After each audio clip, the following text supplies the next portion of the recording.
You and I gotta see this. 8 years old, holding just a fruit knife, he saved a bunch of insanely wealthy kids overseas, after being safely escorted back to his home country. Our boy accidentally unlocked the billionaire heir achievement during the supposedly tearful family reunion. His rich mother looked at him with pure disgust and warned, "It is fine you are back, but do not dare bully your little brother." When everyone assumed the kid would start crying, he just faced his dad, Arthur Thorne, and bluntly asked, "Is she my stepmom?" The housemaids nearby almost choked on their own spit. Thankfully, they quickly covered their mouths. "Madam." Alina turned bright red and screamed, "What is this boy talking about? How did I become a stepmom?" Hearing that, he tilted his head, acting completely confused. "Isn't that just true? If I was your biological son and you were the one who lost me, shouldn't you treat me like royalty now that I am back? Why are you playing favorites with some adopted kid and glaring at me like I am walking trash right now?" His flawless logic left the woman entirely speechless. She just stood there, totally buffering. He couldn't care less about these NPCs. He looked directly at Arthur. "Where is my room?" "Second floor, near the window," Arthur quickly replied. The kid nodded, turned around, and marched straight upstairs, all the way from the border to this mansion. His survival instincts kept him on high alert. He had not slept for days. He barely reached the bedroom before his entire body shut down. When he finally woke up, it was already the following morning. Seeing a toy next to his bed, he instinctively snapped its head right off, checking the inside. No hidden cameras or sketchy stuff. Opening the bedroom door, he followed the smell of breakfast straight to the dining hall. Thanks to Arthur's strict orders, Alina and Hugo had to awkwardly wait around. Now get this, seeing him stroll in, she coldly scoffed, "Sleeping late into the day and making us all wait. Zero manners whatsoever. Hurry up and sit down. Hugo is waiting to go out.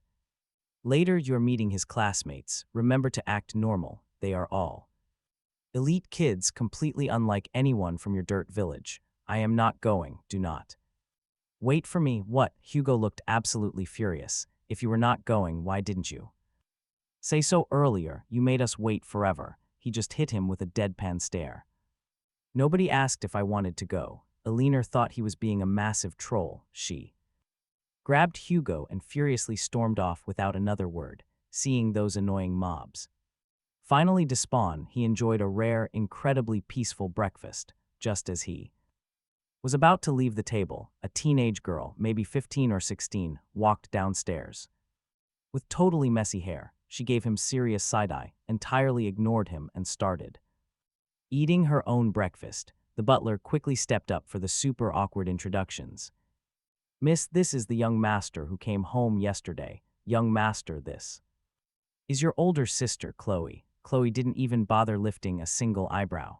The poor butler looked at the boy with an embarrassed smile, but turning his head, he realized the kid was completely hyper-focused on the laptop in Chloe's hands. "Young master, is something wrong?" He pointed right at the laptop and asked, "Where do you buy those?" The butler looked a little bit troubled. "Because you are quite young and probably haven't ever touched a computer out in the countryside. We didn't put one in your room yet." Before the poor guy could even finish, he walked straight back, grabbed a plastic bag, pulled out a massive stack of cash, and handed it over him. "I have money, can I buy one?" This massive flex shocked even Chloe, who finally looked up from her screen. You and I can clearly see his dead serious face. Suddenly she actually found this wild kid interesting. "You want this thing?" He nodded with 100% sincerity. Chloe smirked. Her face showed absolute chaos. "I can give it to you, but do you even know how to play?" He immediately stepped forward, totally curious. "How do you play?" "Watch closely, kiddo. These fancy graphics you see are actually built from these boring letters, just like this." Her fingers flew across the keyboard. Lines of alien text materialized. Code rapidly scrolled like a sci-fi movie. Finally, she hit enter. A brand new webpage popped up. Simple. Right? "Wanna try?" Even a literal potato could understand this. "If you fail, it proves you are totally hopeless and you cannot call me sister anymore." The poor butler was sweating absolute bullets, with her elite hacker skills challenging this wild little kid was basically bullying a baby, thinking about how the boy just arrived from the countryside. The old man felt terribly bad for him. Chloe casually picked our boy up and dumped him straight into her gaming chair. He poked around for a bit, relying on his insane photographic memory. He typed out a random string of characters and hit enter. When the new page loaded, Chloe's jaw hit the floor. "You did this," she instantly snatched the laptop back to the main screen, frantically hunting for bugs to see if he used cheat codes. Our kid looked at her, completely confused. "Didn't you just watch me type it?" The more Chloe investigated, the more her brain completely short-circuited. That is not the point. The code structure is perfectly fine, but why are there so many spelling typos? He answered honestly, "I only know the alphabet. I never went to school. The few words I know are communication codes from the border." Chloe was left entirely speechless. She stared at him like a walking glitch. You and I would panic, but the next second she reached out, scooped him up like a sack of potatoes, and sprinted straight upstairs. The butler was shaking with absolute fear. He chased right after her, yelling, "Miss, the master said no player versus player combat indoors." The only response he got was Chloe screaming, "Shut up!" Chloe dumped the kid into her multi-monitor gaming setup. She quickly pulled up 4 different massive code panels. "How much of this do you understand?" He scanned it, looking completely unfamiliar. He pointed one finger at a line on the 3rd monitor. "Is this part typed wrong?" Chloe completely froze. She lined in and squinted. "Where?" "Right here." He dragged his finger up. Since it was a touchscreen, he effortlessly deleted the original code and typed a new line himself. Before Chloe could even react, he smashed the enter key. "Hey, do not touch that." Chloe was about to completely rage quit. Her hacker guild was in the middle of a massive cyber warfare tournament. They were desperately defending against a rival guild's server overload attack, trying to find a firewall loophole in record time to win the championship. She had not slept in days for this moment. She finally reached the final boss stage, and just because she went downstairs for some quick toast, this wild kid ruined everything. Get this, just as she was about to explode, the screen suddenly flashed bright white. A huge victory sign popped up with a question mark. At the exact same time, her headset completely exploded with her teammates screaming, "Holy cow, boss Chloe, you are a god. One shot, one kill on their weak spot. Their server just went straight to the Shadow Realm. We won. We are the ultimate champions." Hearing their monkey screams of joy, Chloe slowly turned her head back toward the 3rd monitor. Her eyes just grew wider and wider. Do you still want a computer? Because I will buy you one." Chloe scratched her head. Honestly, being carried by an 8-year-old was super embarrassing, so now she was desperately trying to bribe our guy. He didn't know what a tournament even meant, but little Leo figured he did well, so he didn't hold back. "Yeah, I want one. Deal, we are going shopping right now." By the time they arrived at the mega mall, Leo had already finished an entire dictionary. Chloe literally didn't believe it. She pointed at random street signs to test him. Leo just glanced. Not only did he pronounce every single one perfectly, he even dropped their meanings and quoted idioms for max damage. Chloe just stared at his tiny head in absolute horror. "How is your brain wired? Since when did we have SSR tier genetics? You and I gotta remember, this was his first fancy outing." Honestly, the kid was stressed. His survival instincts were scanning every single person nearby, calculating pure threat levels. Chloe thought he was just scared of crowds. She thought for a second, then grabbed his hand, comforting him. "Do not be scared. Big Sis is right here." Inside the electronics section, she walked straight to a familiar store. Chloe waved her hand like an absolute boss. "Bring out the most overpowered spec setup you have for me." The store owner was Chloe's buddy, and seeing her drag a kid inside, he was totally shocked. Miss Chloe bringing her little brother shopping? That is a rare spawn. But wait, the young master looks way too crispy tan today. Get out of here. He is not that crybaby Hugo. He is biological. Okay, Leo stood near the counter waiting for the PC. Suddenly, his tiny collar was lifted straight into the air. It is too heavy, just let them deliver it.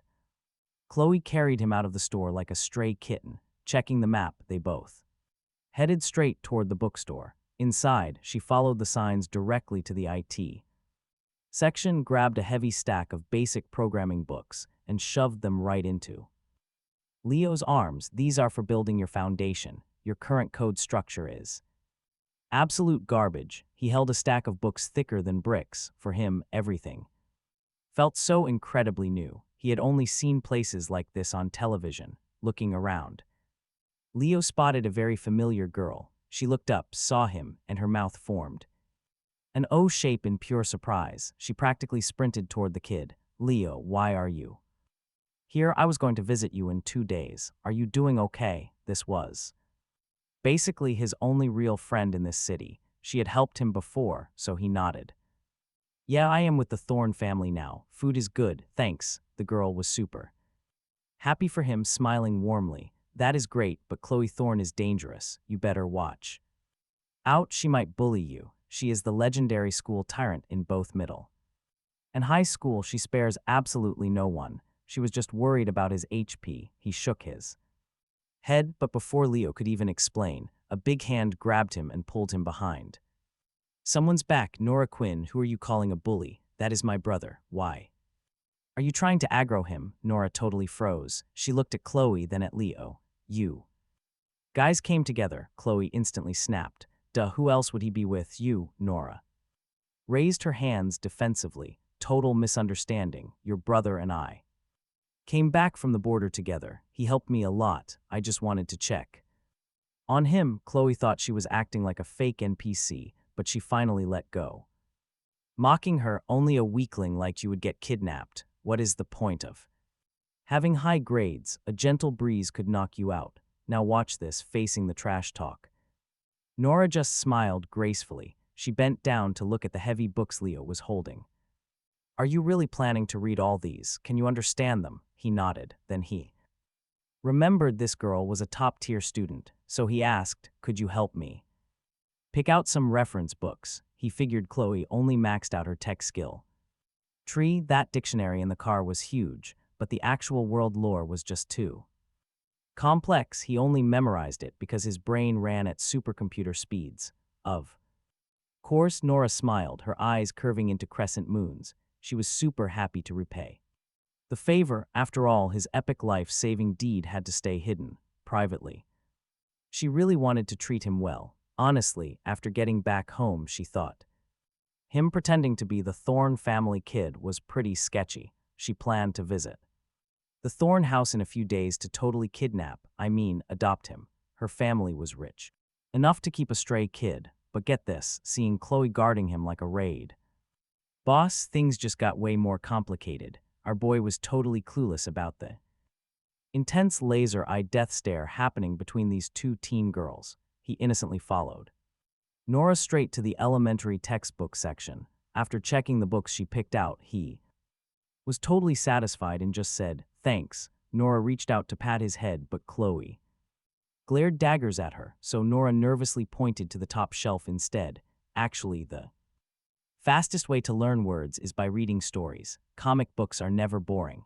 Do you want some? He nodded, super curious. You cannot see them from down there. Let me lift you up so you can pick. Nora warmly opened her arms for a hug. He was about to say yes, but suddenly his feet left the floor. Chloe aggressively grabbed his armpits and hoisted him up, instantly provoking Nora. He is not your brother. Mind your own business. Nora frowned deeply at her rough handling. You are clearly making him uncomfortable. Chloe finally realized her mistake and quickly put him down. Nora sighed. Helplessly, she bent down, supported his tiny arms gently, and lifted him up like he was made of fragile glass. When it comes to babysitting stats, Nora's pure gentleness was clearly on another level. Now watch what happens next. The three of them walked out of the bookstore. Nora immediately invited him for ice cream. That stuff is literally pure sugar. What is so good about it? Chloe, who seriously hated sweets, scoffed. Nora pointed at the giant menu and asked him which flavor he wanted. He shook his head, saying he had never Had any before, Chloe, who was walking just one step behind, heard that. She stopped in her tracks. Only then did she finally realize how painfully skinny our boy was. His hair was yellowish and totally dry like hay. Normally, just getting a full meal was probably a massive luxury for him, let alone fancy desserts in a premium sweet shop. For a second, she felt deep guilt for her lack of attention. Serious heartbreak kicked right in. She aggressively marched forward and firmly grabbed his hand. Bring out every single flavor you guys have. Take your time and taste test all of them. A few short minutes later, inside the parlor, the table was fully loaded with epic rainbow-colored ice cream, stacked up like a mountain just for him. He nervously took a tiny spoon of dark chocolate. The rich sweetness exploded in his mouth, and his eyes lit up like literal high beams. Chloe had been staring directly at his face. Seeing his pure reaction, she looked incredibly smug. If you like it, we will buy a whole entire fridge of it for the house. You can eat until you drop. Nora sat across from them, feeling completely helpless but amused. Kids have very sensitive stomachs. Too much frozen stuff will absolutely give him an upset tummy. Chloe totally blanked out for a second, scratched her head, and quietly muttered, "Why are human larvae so incredibly complicated?" Right at that exact moment, a group of kids walked past outside. The absolute flashiest kid. "All right, watch this." The group stopped, staring inside. Our main character's radar went off and he looked up. He locked eyes with a completely shocked Hugo. The kids outside noticed him freeze. They followed his gaze and spotted the trio. "Hugo, isn't that your sister? Why is she feeding another guy fancy food?" "Yeah, didn't you say she was too busy to hang out? And is that girl sitting across from her the top high school student?"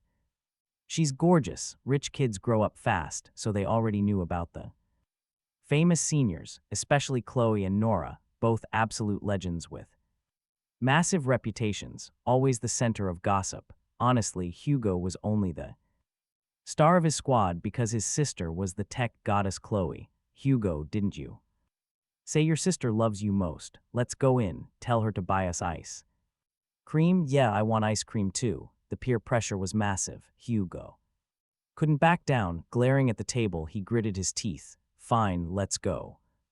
Mob of kids charged in before staff could even greet them. "Sis," Hugo took the lead, grabbing Chloe's sleeve to act all cute and sweet.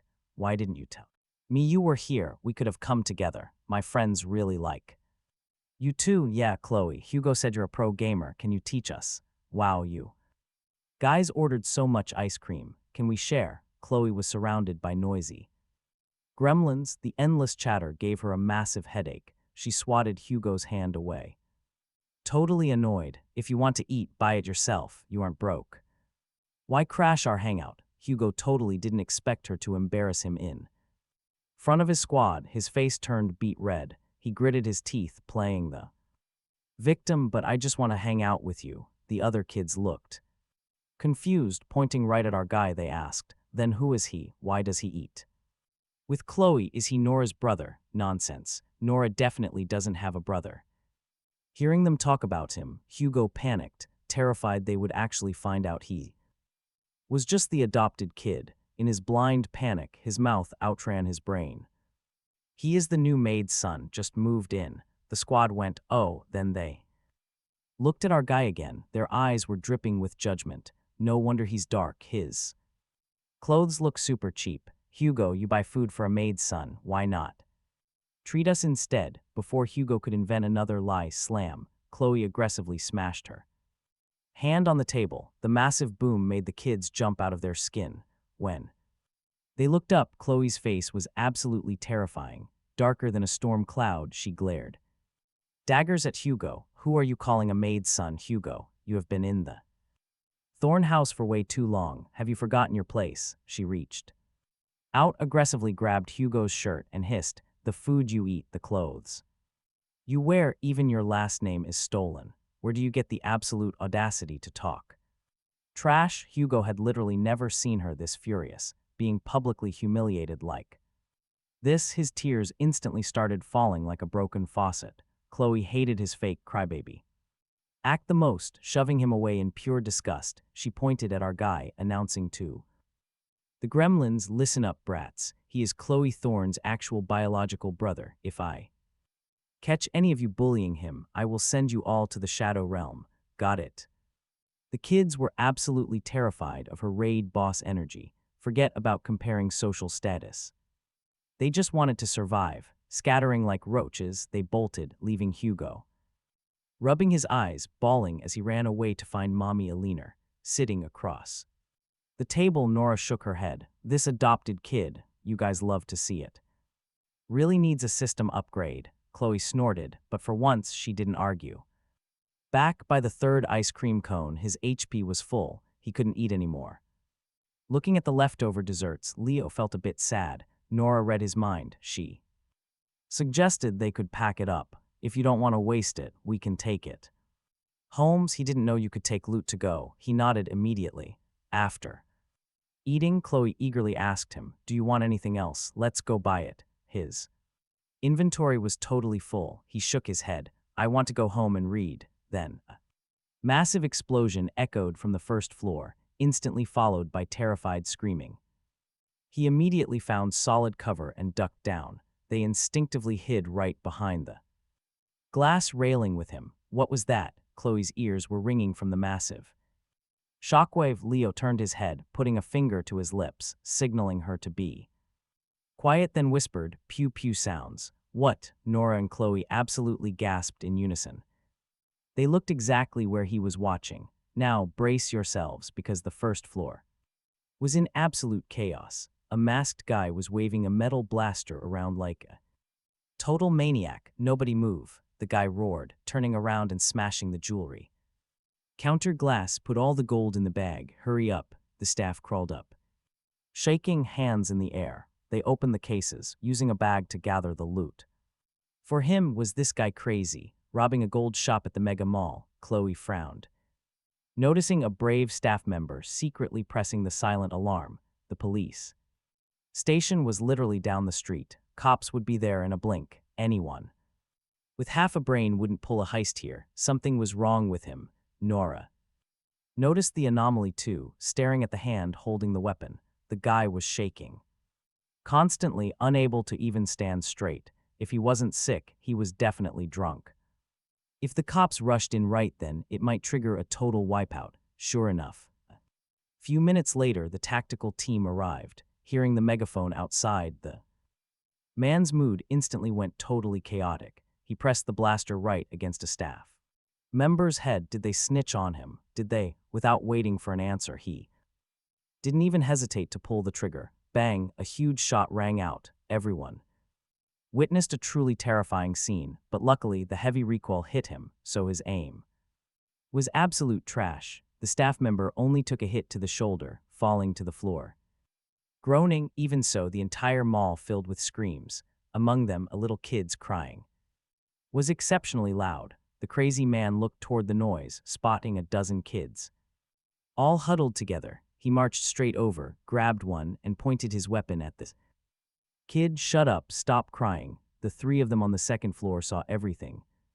perfectly. Those kids were Hugo's classmates, and right now, little Hugo was being hugged tightly by Madame Alina, who had just finished her manicure, completely hiding behind a fake potted plant. Classic mother's instinct, right? Chloe took a really deep breath, angrily gritting her teeth. Our luck is absolute garbage. Nora held her back, tightly, terrified she'd do something reckless. Now watch this. Suddenly, Leo moved. He ducked down and sprinted right into a store. Hey, Leo. Nora and Chloe couldn't catch him in time. Taking advantage of the crazy robber's blind spot, they carefully walked after him. Leo ran into a mountaineering gear shop, quickly locked onto his exact target, grabbing a tactical folding knife and a heavy coil of rope.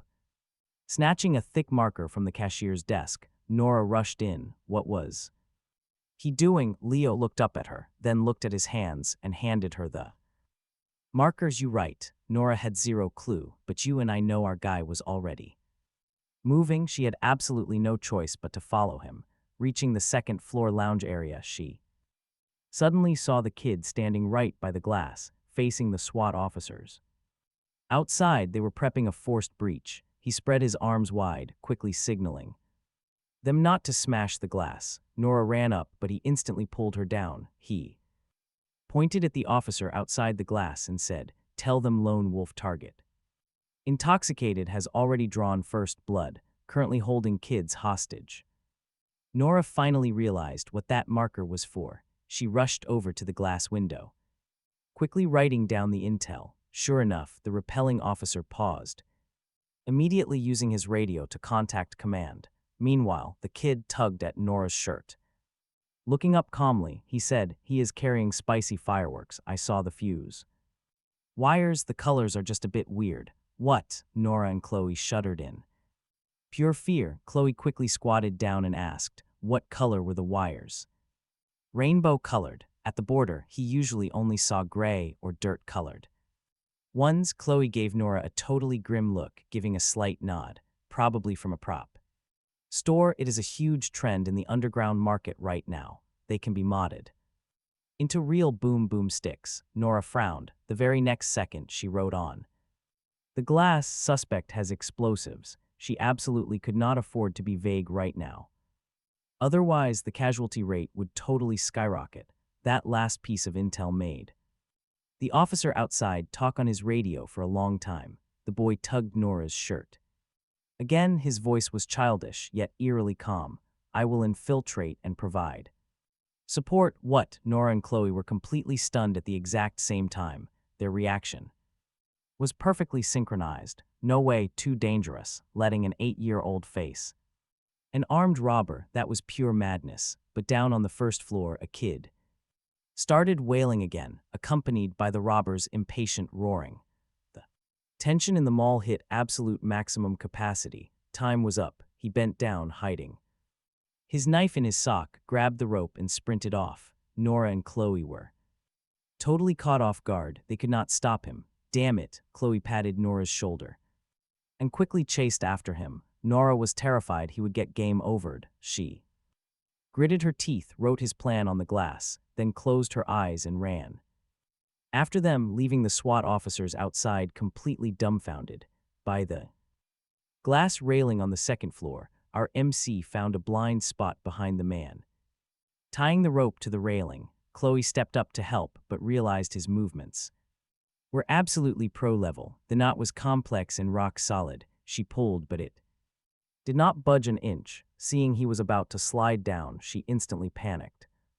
"Hey, you need a safety harness. Let me lower you down." Nora walked up slowly, hesitating before asking softly, "Are you sure you can do this?" He turned to look at her, giving a firm, silent nod. Nora finally breathed out, pulling Chloe's hand away. She whispered, "Then you have to be careful." This was the first time someone had ever said that to him. "You can feel the weight." He gently grabbed the rope. In the blink of an eye, before they could even process it, whoosh, he slid down to the lower floor. Nora and Chloe leaned over the railing. The tiny figure was already in full stealth mode. Forget the armed robber, even the hostages around him barely noticed he existed. Everyone was just too busy staring at the SWAT team with their jaws dropped. Just watch how he crouches and navigates. He crawled through the crowd, inch by inch, approaching Alina and Hugo. Nora suddenly gripped Chloe's arm, pure panic in her voice. "Did we make a massive mistake?" He just got home. She knew their parents' awful personalities way too well. Their dad only cared about cash, while her mom clearly played favorites with Hugo. To Chloe, this mysterious kid was barely a temporary obsession, basically just a stray she picked up to chill with, merely for calling her sister once. Was it really worth him risking his life out there? Nora finally turned to look at her. She still hadn't confessed that he wasn't actually her biological brother, but just a total stranger. "But you and I know they only had one real option. They must trust him, trust that he could save them from that complete maniac." Leo knew he wasn't just your average kid. Down on the first floor, another hostage kid was still sobbing uncontrollably. The drunk robber screamed in total frustration. "Shut your mouth, you hear me? If you don't, I'll send you to Jesus right now." Seeing him press his weapon hard against the Kid's tiny head, the crowd gasped in pure horror over at the mall entrance. The cops finally took our kids' tactical advice. They sent plainclothes officers to blend into the massive crowd. Seeing the terrifying situation over by the gold counter, they all took a sharp breath. Thank God they didn't force a reckless breach earlier, with so many innocent kids and civilians trapped inside. Even one single casualty would be an absolute failure. The problem was the building's chaotic layout. Snipers had zero line of sight, massively increasing the difficulty of taking down the target. Right now, you and I wouldn't dare place our hopes on some weird little stealth kid. They could only slowly and secretly close the gap. Meanwhile, Leo sneaked past the large decorative plants. When he suddenly popped up next to Alina and Hugo, Hugo was totally burying his face in Alina's chest, just sobbing. "Why are you?" Alina saw him, and her jaw completely dropped. Taking care of Hugo alone was already totally overloading her brain. If she added another kid, what then? Panic, but our boy didn't give her time to buffer. He forcefully pushed her arm away. His tiny hand formed a swift chop and delivered a super clean strike right to the back of Hugo's neck. He might look small, but his stats and strength maxed out. Boom. Hugo instantly went into sleep mode. Alina was naturally absolutely terrified and about to scream. He quickly slapped his hand right over her mouth, then firmly pointed toward the mall's stairwell, signaling her to carry Hugo and safely extract.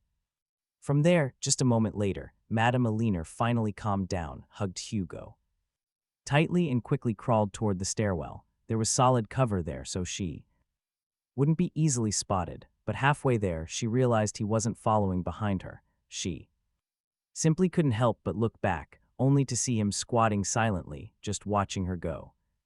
Leo, her lips trembled, screaming his name in her heart, but he just shook his head at her, urging her to hurry up and leave. "Don't stay, let's leave."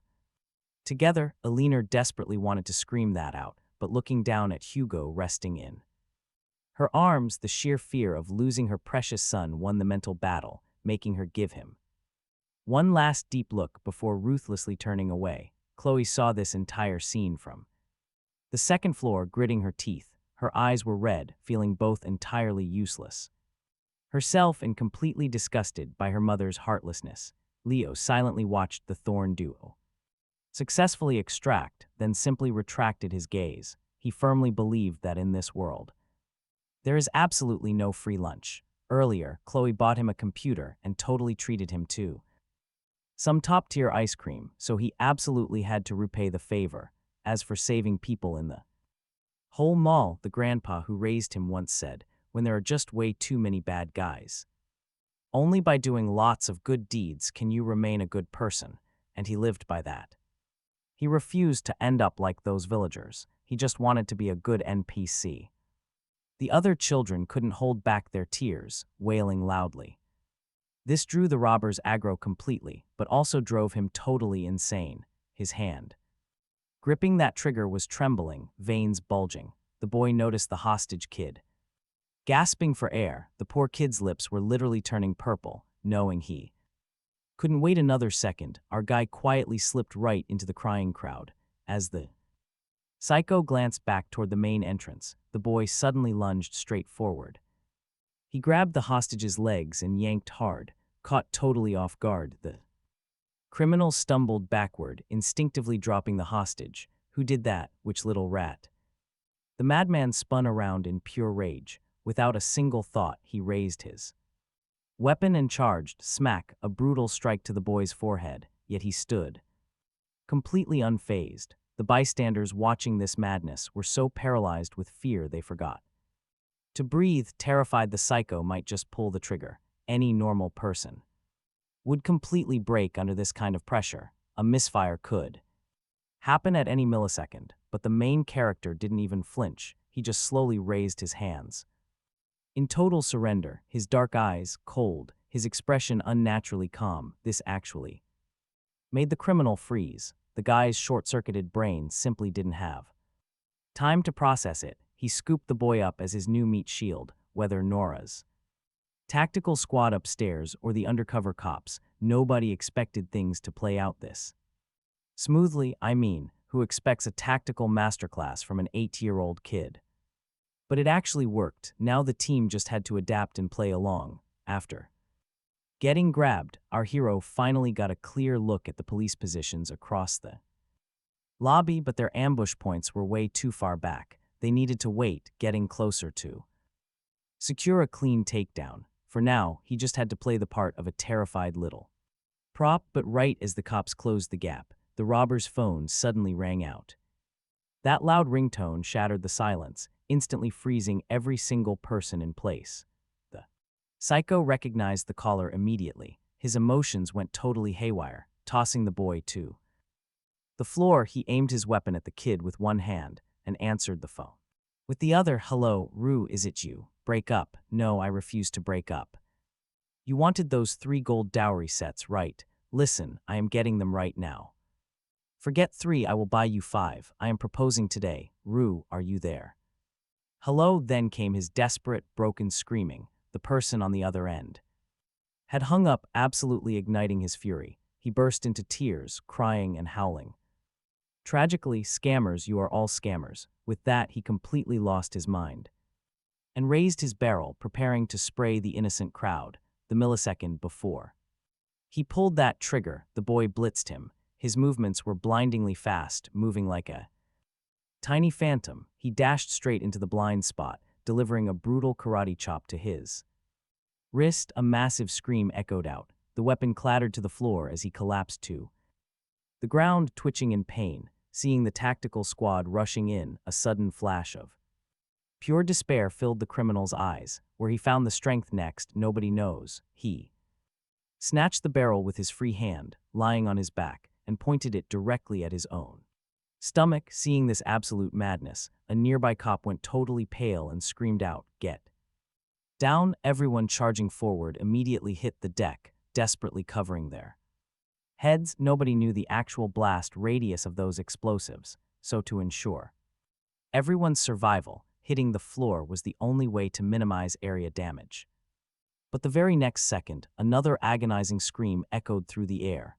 Everyone instinctively turned toward the noise, only to spot our guy kneeling right beside the attacker. The tactical knife in his hand was raised high, dripping with fresh blood. The bomber's other wrist, completely sliced open. He immediately ripped the guy's jacket apart. Didn't even stop to check if the explosives were actually real, just yanked the fuse wires right out, stood up, and kicked the detonator away, completely silent. Staring down the dozen cops, those officers were absolutely mind-blown by his buttery smooth, John Wick-style takedown. They stared at him in total shock, holding that bloody knife, looking absolutely terrifying. Honestly, if it wasn't for his young age, they would have assumed he was a seasoned assassin. It took the squad a long minute to process it. They slowly got up, looked at the attacker's cleanly severed tendons, then stared right back at him. By now, Nora and Chloe rushed over and completely surrounded him, frantically checking for injuries. "Did he choke you? Does it hurt? How is your head? Are you dizzy?" "No, we're hitting the hospital right now. That head injury is seriously bad." He just looked at them blankly, whispering, "I am fine," but nobody cared. The 2 girls literally dragged him outside, taking each arm. The cops stepped up to block their path. They looked at him, hesitating, wondering if the kid could stick around for a statement. The lead officer stared, clearly unsure what to even call him, but then Chloe stepped up, going full boss mode. "No way, do you not see this massive bump on his head? We are going to the hospital. If you need anything, come to the Thorne estate and find me. Arthur Thorne is my dad." And with that name drop, she dragged him away. He was taken in for some medical patching. Those nasty neck bruises were also treated up. Hearing how he bravely took down the villain, the nurse literally stuck a little gold star right on his head. Bandage. As they finally walked out of the clinic, Nora and Chloe flanked him. Checking that he was truly okay, they both let out a massive sigh of relief. Nora, usually so gentle, rarely lectured anyone. She stared at him seriously. "Never do anything that reckless ever again. Dangerous situations are for the adults too. Handle, you are literally just a kid, got it?" Chloe rarely agreed with Her sister, but with a dark expression, she added, "If you disobey, next time you leave, I am assigning massive bodyguards to follow you." Right then, loud footsteps echoed down the hospital hallway. Arthur Thorne and some other guy were sprinting straight toward them. Spotting the trio standing right outside the clinic, he grabbed Chloe in absolute panic.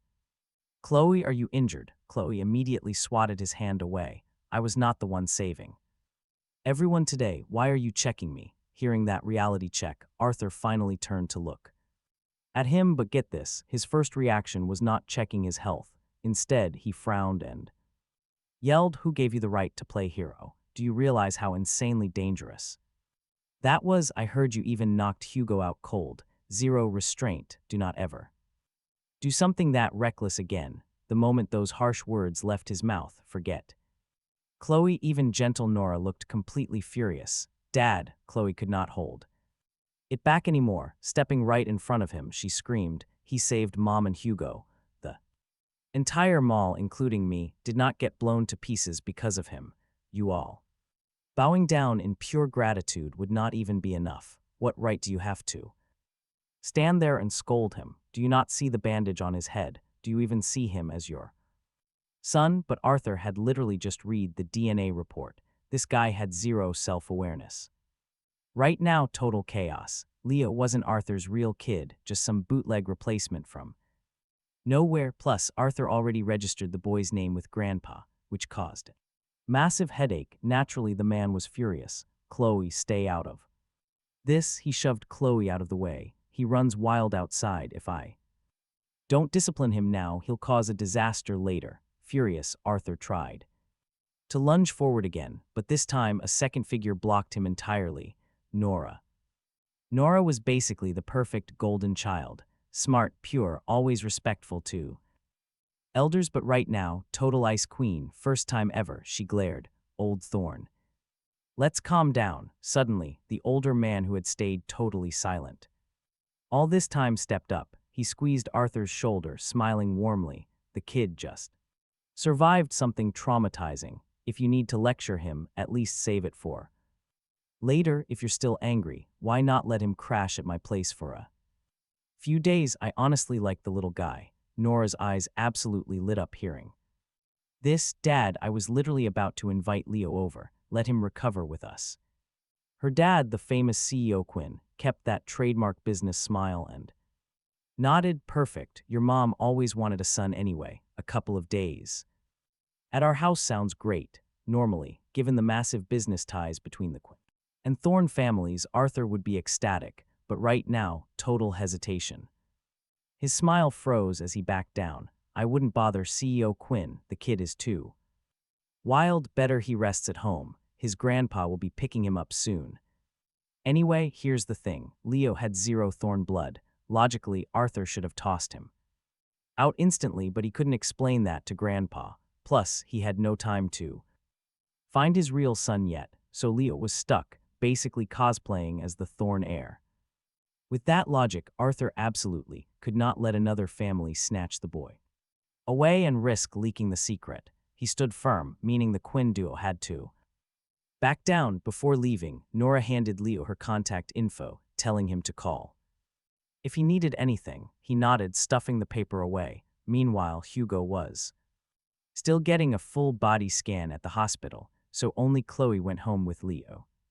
They barely finished showering when the cops suddenly arrived. They needed to take his statement, and an entire squad packed into the Thorne living room, right next to the captain and the note taker. Over a dozen officers stood crammed inside, standing around super awkwardly. Sitting across from them, Chloe frowned deeply. "Do you guys really need this many people for one statement? Neighbors might think you're here to bust a cartel boss." Captain Luke just rubbed his nose, smiling nervously. "Well, honestly, today was entirely thanks to the young Thorne masters. Massive assist. Leo was basically their lifesaver, so the whole squad wanted to personally say thanks." Seeing the captain break the ice, those huge, burly officers behind him quickly stepped right up, bowing one by one to thank Leo. He just sat silently, holding his melting ice cream, just watching it drip, quietly counting exactly how many guys Still needed to say thanks. Now listen, without those mall security cameras, these cops absolutely wouldn't believe the kid sitting right. There was the actual maniac who raided the climbing store, geared up with rope and a knife, casually stopped the police from breaching, infiltrated completely solo into the robber's territory, and literally blocked a loaded gun barrel with his own head. The captain was stunned, sure, but he'd seen wild things before. He quickly snapped back to reality, ordering his team to stand down. The captain opened his questioning. When the gunshot went off, you two were together, right? Chloe nodded, stepping right up. Yes, we just finished our ice cream and walked outside. So your first reaction was hiding, naturally, Chloe said this like basic common sense. The captain smiled, but his sharp eyes were totally scanning them. Listen, a normal person hearing a loud bang looks for the source. They want to see the drama, not hide, meaning you instantly knew it was a gunshot. Chloe completely froze. That logic actually made perfect sense, but the first one hiding wasn't her, it was the boy. Her instinct screamed that the truth would get him in major trouble. She frowned, visibly annoyed. What are you implying here? Do you suspect we helped the robbers? Don't misunderstand us, just standard procedure. Captain Luke had solved cases for years. One glance, he instantly knew this girl was dodging his question. He didn't rush it. He just smiled, planning to dig deeper. Suddenly, the kid who was quietly eating his ice cream spoke up. I recognized it. It was a pew-pew sound. The whole room went dead silent, shocked eyes instantly locked onto the boy. Luke narrowed his eyes at this eerily calm kid sitting opposite him. Have you heard real gunshots before? Where? He licked the ice cream off his lip. At the border. Luke suddenly remembered the case file. It said the boy was kidnapped near the border. Those thugs definitely had weapons, but Luke wasn't sure if they fired them, because before that gang got busted, they perished in a fire. Your reaction time is insane. He closed the file, shifting the chat to the kid, keeping it friendly and casual.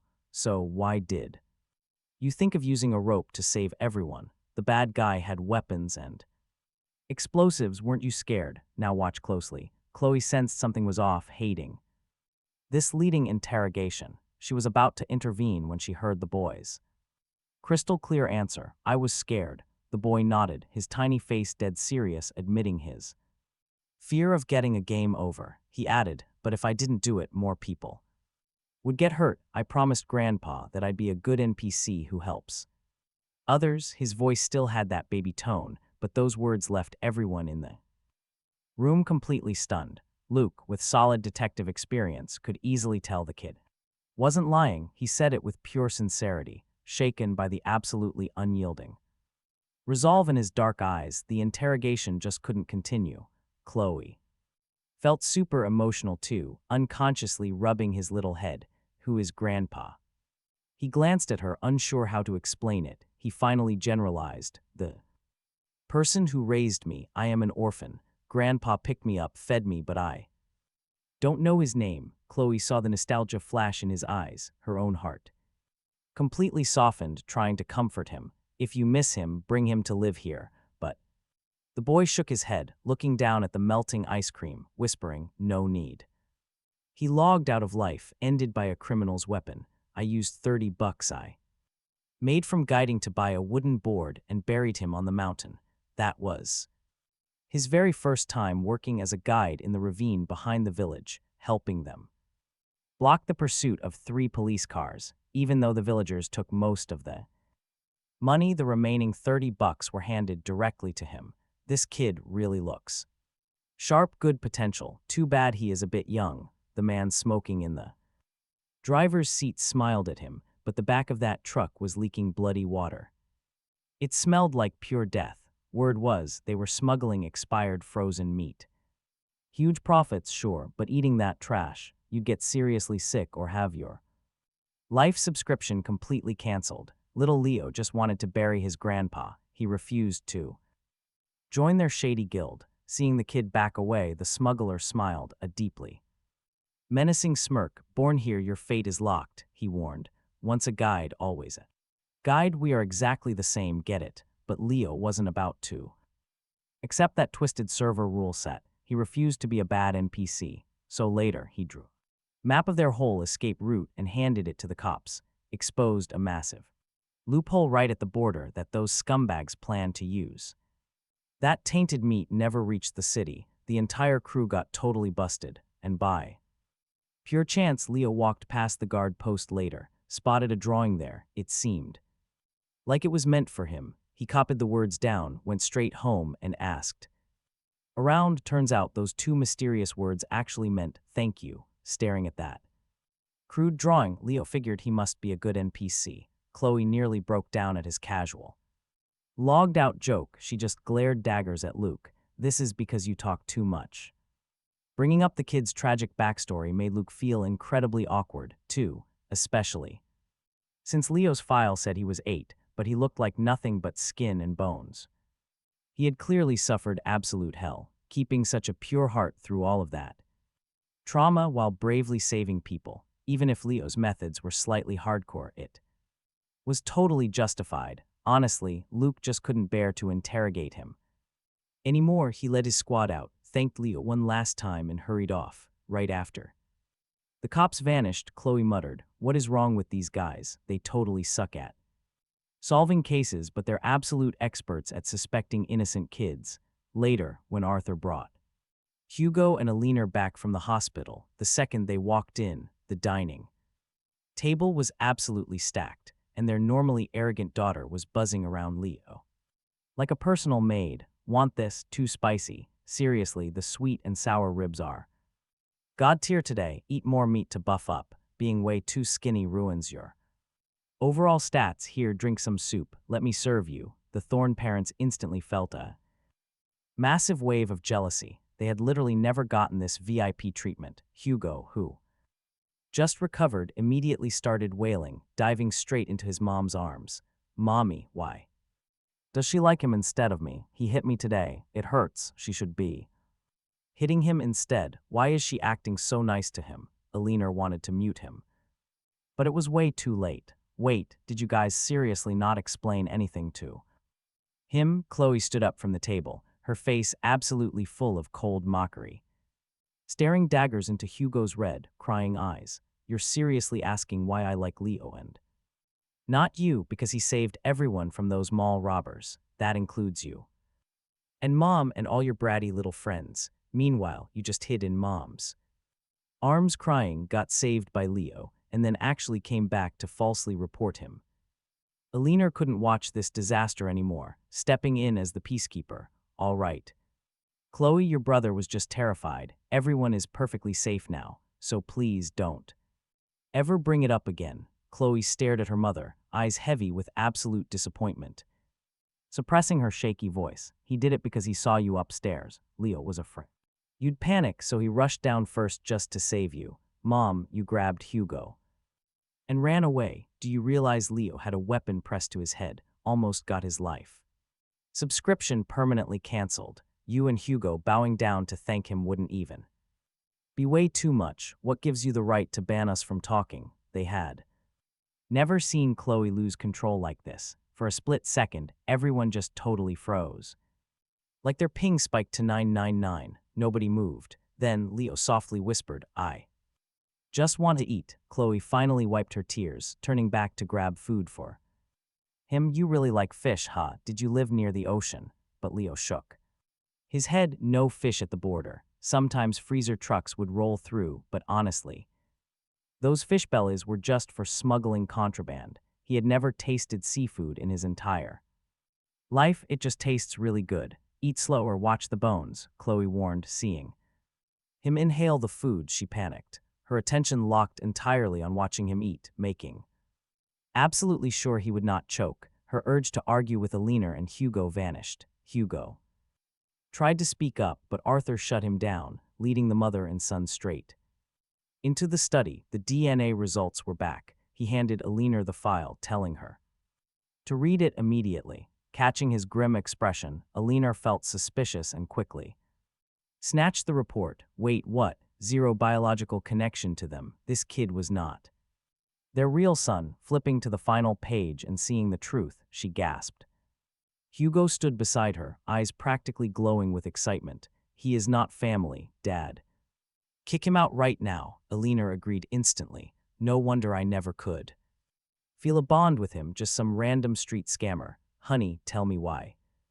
You kept this secret while Chloe treated him like royalty. Hearing this, Arthur's voice dropped deep. I cannot kick him out. Alina looked totally confused. Why? Because the real Leo Thorne probably met a grim end with those kidnappers months ago. And Grandpa demands a Leo Thorne. Well, here is a ready-made replacement, so he has to be Leo Thorne. Once we secure Grandpa's massive estate, I will throw him out of this Thorne house for good. Hearing the plan, Hugo was thrilled, instantly dropping his bitter hatred for the fake brother. As for Alina, even knowing her actual son was gone, she felt some brief sadness but mostly deep relief. Why? Because her perfect, stable, happy little family would remain totally undivided. So, when mother and son strolled out of the study hand in hand, bumping right into Leo on the stairs, she actually flashed him a rare, sweet smile. Hugo even played the friendly brother. School starts the day after tomorrow. We are in the exact same class. I will show you around.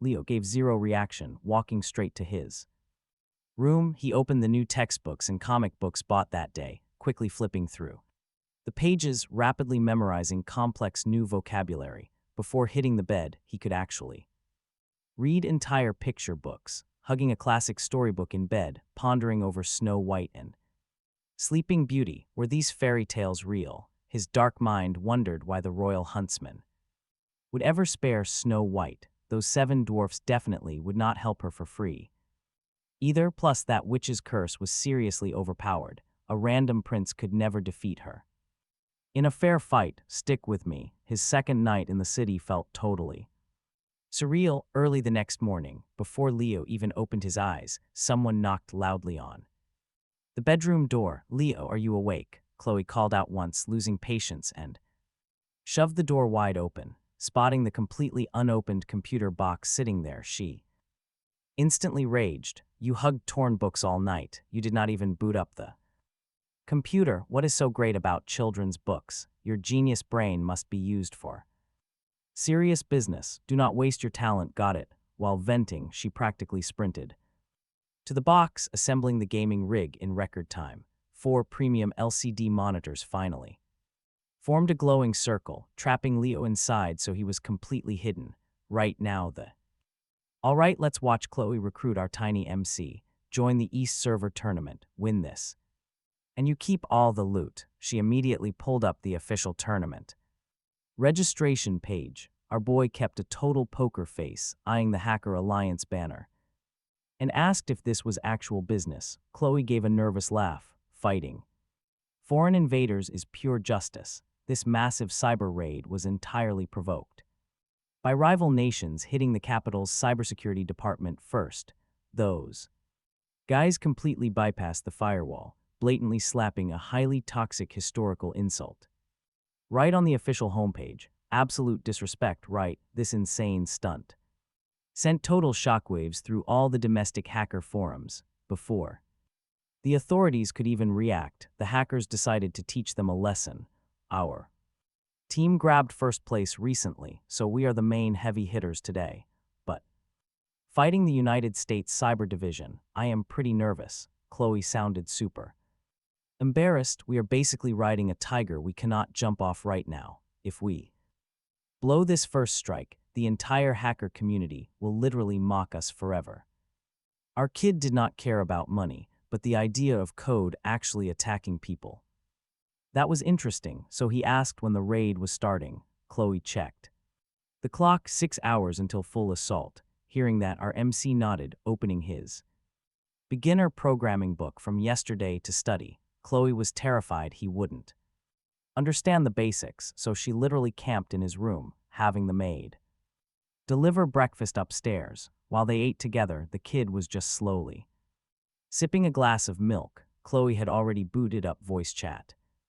Boss Chloe, how is the prep? Did you really invite a god-tier carry? Is the legend here? Her team had zero clue how they won before. Still completely clueless, Chloe monitored the screens while calming them down. Relax.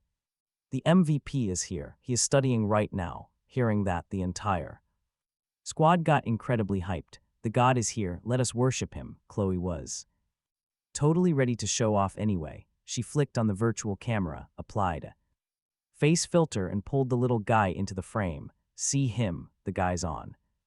The other end squinted hard, suddenly realizing something felt completely wrong. Why does the god look tiny? Is he just short? Chloe glanced at him, who barely reached her armpit, and nodded. The kid is still growing. See him. Drinking milk, the team could not even force a laugh, just awkwardly playing along. So he is a teenage prodigy like boss Chloe, very hardworking. Up early reading books. Chloe was multitasking, so she casually replied, yeah. Otherwise he would not even know basic programming. Gotta grind that tutorial. Right? The voice chat instantly went dead silent. A long pause passed before someone finally spoke. Boss Chloe, please don't tell me our carry is a literal child who has never even read a coding book, Chloe thought to herself. Forget coding books, the kid barely recognizes the alphabet, but she definitely could not say that. It would completely shatter their mental state. Guys, relax, I guarantee he is 100% fine, she patted her chest. Making the promise, honestly, between you and me, if someone told her a literal toddler could hack a government site and carry the squad, she would think they were totally crazy. But after experiencing that insane mall incident yesterday, seeing our boys' cold demeanor and absolute pro moves, now, as long as our MC nodded, she showed this bizarre, blind confidence. But while she had it, her teammates definitely didn't. They honestly thought Chloe had lost her mind, like read the room. We are trying to hack an official US website. Don't you know their cyber tech is literally top tier globally? One tiny mistake, forget about just failing the hack, if caught.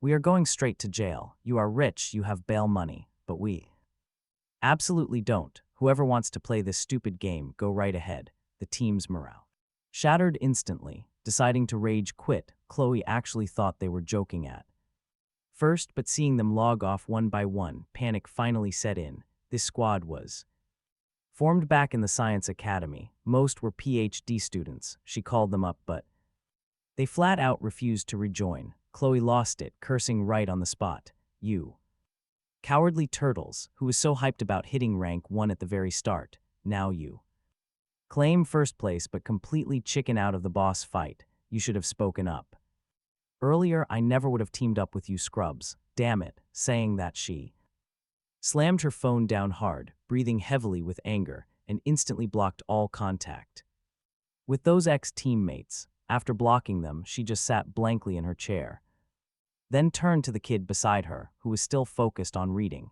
She gave a bitter laugh, reached over, and completely covered the page he was reading. Mission canceled. We are not doing this raid anymore. Our boy looked up, his clear eyes totally free of any impurities, not playing the light of justice anymore. Chloe felt embarrassed for a second about the lore she had just taught him. She sighed helplessly. The light of justice really isn't easy to maintain. Adults will always chicken out, with just us two. How could we ever pull this off? The authorities probably just want to save face. They will issue a strong warning and just let it slide. Thinking about all this, she suddenly felt learning to code was totally meaningless. Being a hacker serving true justice was all a lie. The kid didn't understand the heavy loneliness in her eyes, but he knew she was wrong. Doing the right thing shouldn't ever depend on being an adult or just a kid. If it is a program like yesterday, he can handle it. And if so, are you still willing to team up? What? Chloe stared completely blankly at the boy until the pure determination in his eyes infected her. The crushing depression from earlier evaporated completely. She slowly sat up straight. All right, this time we are going huge. She booted up her PC, dropping a bold message on the forum. We will absolutely fire the first shot. Originally, it was just a hype post, but soon the massive wave of gossip.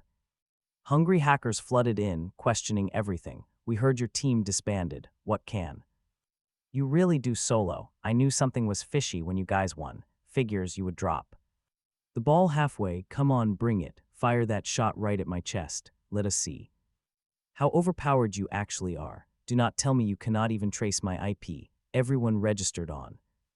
The Alliance forum was a total pro. Nobody respected anyone else here. Chloe's skills were not bad at all, but among a bunch of god-tier players, she looked a bit weak. These online trolls made her so mad. She wanted to roll up her sleeves and absolutely flame them. The comments, but get this, looking at the kid grinding experience points beside her was like receiving a massive buff of pure calm. She chilled out instantly. Right now was not the time to act on reckless emotions. Later, she needed to play the perfect support for him, so for the next few hours, she totally focused on researching website assault tactics, complex routing and clean extraction plans. 2 p.m., when her bold forum post became a massive tower of mockery, our MC put away his book, sat at the main server seat, and fired up. All right, watch this. All 4 monitors lit up, officially attacking the highest tech country in the world. At first, nobody even noticed. Viewers actually thought this whole hacker campaign was just a total flop. They were just venting their anger online, flaming the champion team that supposedly rage quit, calling them trash champions, just a bunch of kids. How dare they even beat the legendary Dark Emperor? Look at the actual power gap. All the god-tier hackers retreated to the second line, who was even left to fight the United States, while everyone hid their IP locations.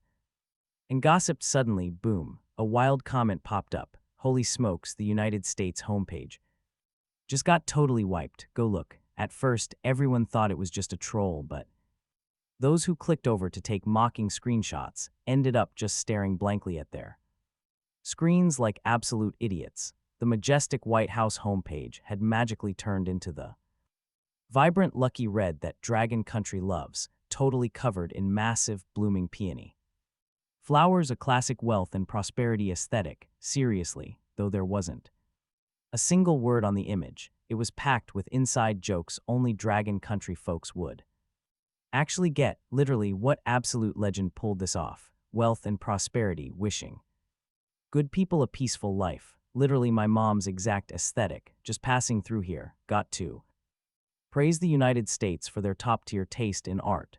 Instantly, the comment section vibe did a total 180. Soon they spotted the original poster. The first shot, 3 punchy words that instantly silenced everyone. They finally realized the exact moment of the attack matched the scheduled raid time perfectly. The Vanguard had actually succeeded. Everyone was caught completely off guard. There was zero time to figure out what even happened. They hastily regrouped their original hacker teams and launched consecutive attacks on other official enemy sites. Meanwhile, up on the second floor of the Thorn House, Chloe casually left her message. She leaned back comfortably in her chair, humming a little tune. She couldn't help grinning from ear to ear, watching the kid beside her. He was still staring at her phone picture, totally focused on learning code. She excitedly asked, "How does that tiny brain of yours come up with this crazy stuff?" Leaving an image instead of text, so deep, just watching this all unfold. She laughed until her stomach physically hurt. Hearing this, the little guy tilted his head, looking at Chloe. His dark eyes were full of pure confusion as he simply explained, "Because I don't understand their words." Chloe was completely speechless. Right, an elementary school kid who just learned the alphabet. English was definitely way out of his league. At this point, he held up her phone and very sincerely said, "You told me. This is a greeting image. It has lots of flowers. It looks very pretty." Chloe almost choked on her water, quickly dodging his gaze. "You and I know why." Earlier, when the kid asked her how to greet their enemy, she thought he was totally being sarcastic, so she purposely handed him those cheesy boomer-style good morning flower memes. She never expected him to be 100% serious, but hey, happy little accident. After that, the kid just continued to grind hard, live editing the image right on the United States homepage, effortlessly blocking every single attempt to restore their data. For him, this was just a casual little side quest, but for the United States tech division, they were clearly having a complete mental breakdown. Chloe actually spotted a few English comments begging under the Capitol's official Weibo. Please don't go too far. Lift the restrictions and give us our official homepage back. We surrender. Can't we just have peaceful communication? She just scrolled through those desperate comments, feeling absolute disdain. Peaceful communication. Why didn't you guys do that in the first place? All right, watch this. The FBI just released a massive official statement, loudly declaring they would aggressively hunt down every hacker involved in this cyber breach. Chloe stared at the mini program Leo just installed in the corner.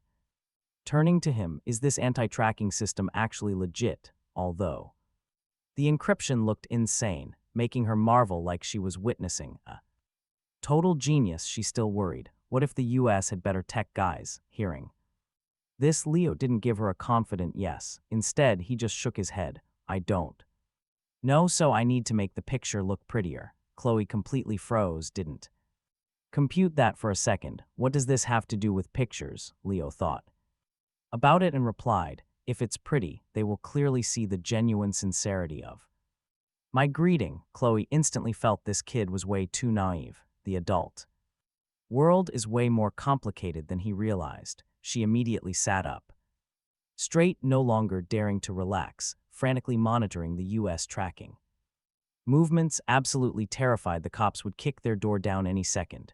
Leo sensed her panic, stopped typing his code, and calmly said, you can log off. If you are scared, just extract. Even if I get caught, I won't snitch. Chloe turned to look at his totally unwavering eyes, suddenly feeling ashamed of her momentary panic. A little kid like you isn't even scared. Why should I be afraid? Worst case, we just do time together, she gritted her teeth and regained focus. Right then, someone DM'd Chloe on the hacker forum. She opened it. It was a hacker from a rival team. God-tier player. Are you there? What anti-tracking system are you guys using? Can I please borrow it? Chloe thought that ID looked super familiar, one of the exact guys who mocked them in her post. She instantly blocked him, but under 2 minutes later, another person came begging for the system. Chloe was getting highly suspicious, so she asked, why is everyone coming to me for this? Why not ask Dark Emperor? Dark Emperor was the ultimate veteran on the Alliance forum. His skills were absolute peak tier. Last time, if Leo hadn't accidentally cracked his firewall, the #1 spot would definitely be his. Who knew the very next second? The guy replied. Dark Emperor was the first to get busted. Seems like the US developed a wild new tracking program and secretly sold it everywhere. As soon as we hacked in, we got chased like dogs. You guys are the only ones surviving. Seeing this, she slowly turned her head, staring at Leo completely blankly. Never in a million years could she have guessed. We know the truth. While she was terrified, thinking he wasn't reliable, he was actually shielding her inside the ultimate safe zone. Leo, you are literally a god. She couldn't help but lunge right forward, pulling the kid into a massive bear hug. If he hadn't aggressively resisted, she would have totally kissed him and spun him around. Now that the crisis was fully resolved, she finally had the mental capacity to care about the others. After explaining the whole situation to Leo, she didn't forget to remind him, of course, it's totally fair if we don't give it to them. They look down on us first anyway. Don't feel any moral pressure. You and I know fake morality wasn't her thing. Hearing this, Leo thought for a second and still decided to share the program. That way I'll become the light of justice, right? Chloe laughed out loud. She really didn't expect him to actually care about that. Right, you are the light right now, the shimmering. All right, we're diving back in. That night, Chloe asked if he wanted to sell that mini program. Leo looked totally confused. Was that thing actually worth real cash? Chloe burst out laughing, pointing at the plastic bag he kept stashed like an absolute treasure. She said it was probably worth 10 times that stash. Leo's eyes completely lit up. Sell it. He was all in. She agreed to have the buyers send the funds to her account first, promising to take him to open his own bank account tomorrow. He pictured 10 giant plastic bags of cash in his head, feeling happier than reading literal fairy tales. The next morning, Leo woke up super early, got washed up. After breakfast, He sat obediently on the sofa waiting for Chloe. Arthur was rushing to work. While Alina was doing her morning yoga, both looked shocked. Leo, why are you up so early? He answered blankly, just waiting for Chloe. Right on cue, she walked downstairs. Alina asked if the two of them were heading out somewhere together. They had to. Chloe was basically sleepwalking. That program sold like crazy last night. She was yawning uncontrollably, muttering about going to open an account to deposit her brother's new savings. Madame Alina's eyes went wide. What savings exactly? Did he have a secret stash here? Chloe completely ignored her own mother, rolled her eyes and walked right into the dining room for breakfast. Alina instantly chased after her, warning Chloe to keep her money safe, telling her not to just give it to outsiders. If she was giving money away, give it to Hugo there. Real family, Mom. Chloe absolutely lost her temper right there, shutting her down. Instantly, she snapped that this favoritism needed a limit. Leo was her biological son, guarding against him like a common thief. What was her problem? Alina stood there, completely speechless. She couldn't admit he wasn't her real son. She just stared at Arthur, begging for help. Seeing the drama, Arthur quickly stepped in to mediate. He claimed Alina was just worried about wasted money, saying Leo was still way too young for a bank account. Couldn't he just shove his allowance inside a drawer? Chloe smirked. There was too much cash to fit. Leo was amazing. He sold software online and already raked in tens of millions. Opening a bank account was just basic convenience now. What? The Thorne parents were completely shell-shocked, doubting their ears. You and I know the truth. Tens of millions. This wild kid from the border actually had that kind of insane skill. Chloe wouldn't lie about this. The parents exchanged a look, instantly swallowing every single objection. Arthur gently patted his daughter's head, looking extremely proud, saying their Chloe was finally acting like a real big sister. Since they were hitting the bank anyway, get Leo's household registration sorted out too, then they would truly be family. Hearing that, Chloe smiled. Happily, she had it handled. Meanwhile, Leo sat in the living room, finishing his milk, tilting his head at that fake, warm family of three over there, his cat-like dark eyes practically sparkling under the sunlight. After breakfast, Chloe changed into some sportswear, then led him right outside. Just as they were about to hop into the family car, Leo grabbed her shirt, looked up, and firmly said they weren't taking this ride. Chloe was confused, following him to the front gate. Down at the end of the road, a familiar SUV was rolling right toward them. The car stopped. Nora's calm, pretty face appeared, waving at him. So glad he wanted to hang out. Had he been doing okay these past 2 days? Leo nodded, stepping forward, wanting to just open the door, but the car was massive, a bit tough to open. Chloe walked over with it. All right, watch this. She pulled open the door and casually scooped him up.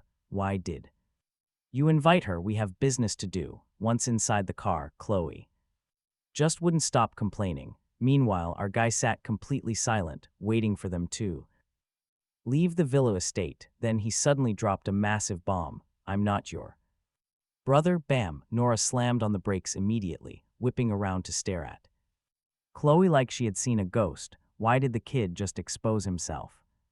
What was happening? He pointed straight at Nora. If you don't believe me, ask her. Nora rubbed her nose. She totally got played here, but honestly, this entire mess was her idea anyway. So, after parking the car for half an hour, she finally confessed everything. You two actually teamed up to trick me. Chloe was absolutely fuming right now. All her affection for the kid felt totally betrayed.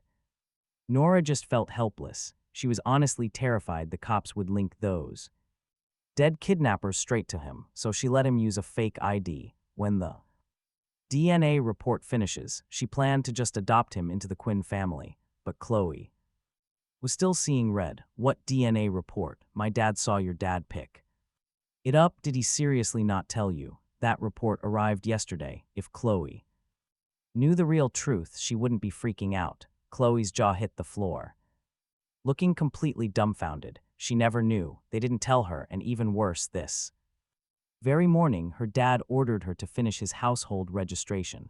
Right at this Moment he softly chimed in, "They want to adopt me." Nora was stunned, asking in total confusion, why? The Thorne family was definitely no ordinary household. We know they wouldn't randomly adopt a kid with zero blood ties, but he didn't even need to explain it. Chloe already figured the whole thing out, gritting her teeth. They want Grandpa's inheritance. Inside the car, Chloe stayed dead silent for a long time. He couldn't quite read her complex emotions, so he honestly replied, "I really don't want to join the Thorne family registry." Chloe instantly understood. She remembered this morning, the moment her dad heard how much cash he had. His attitude became incredibly loving. It actually made her sick to her stomach. "Don't worry, I won't touch a single penny of yours, and I won't let them touch it either," he nodded, staring at her seriously. "You are different from them. You're a good NPC." Chloe froze, strangely comforted by that. The bitter feeling finally faded, and she started plotting for him again.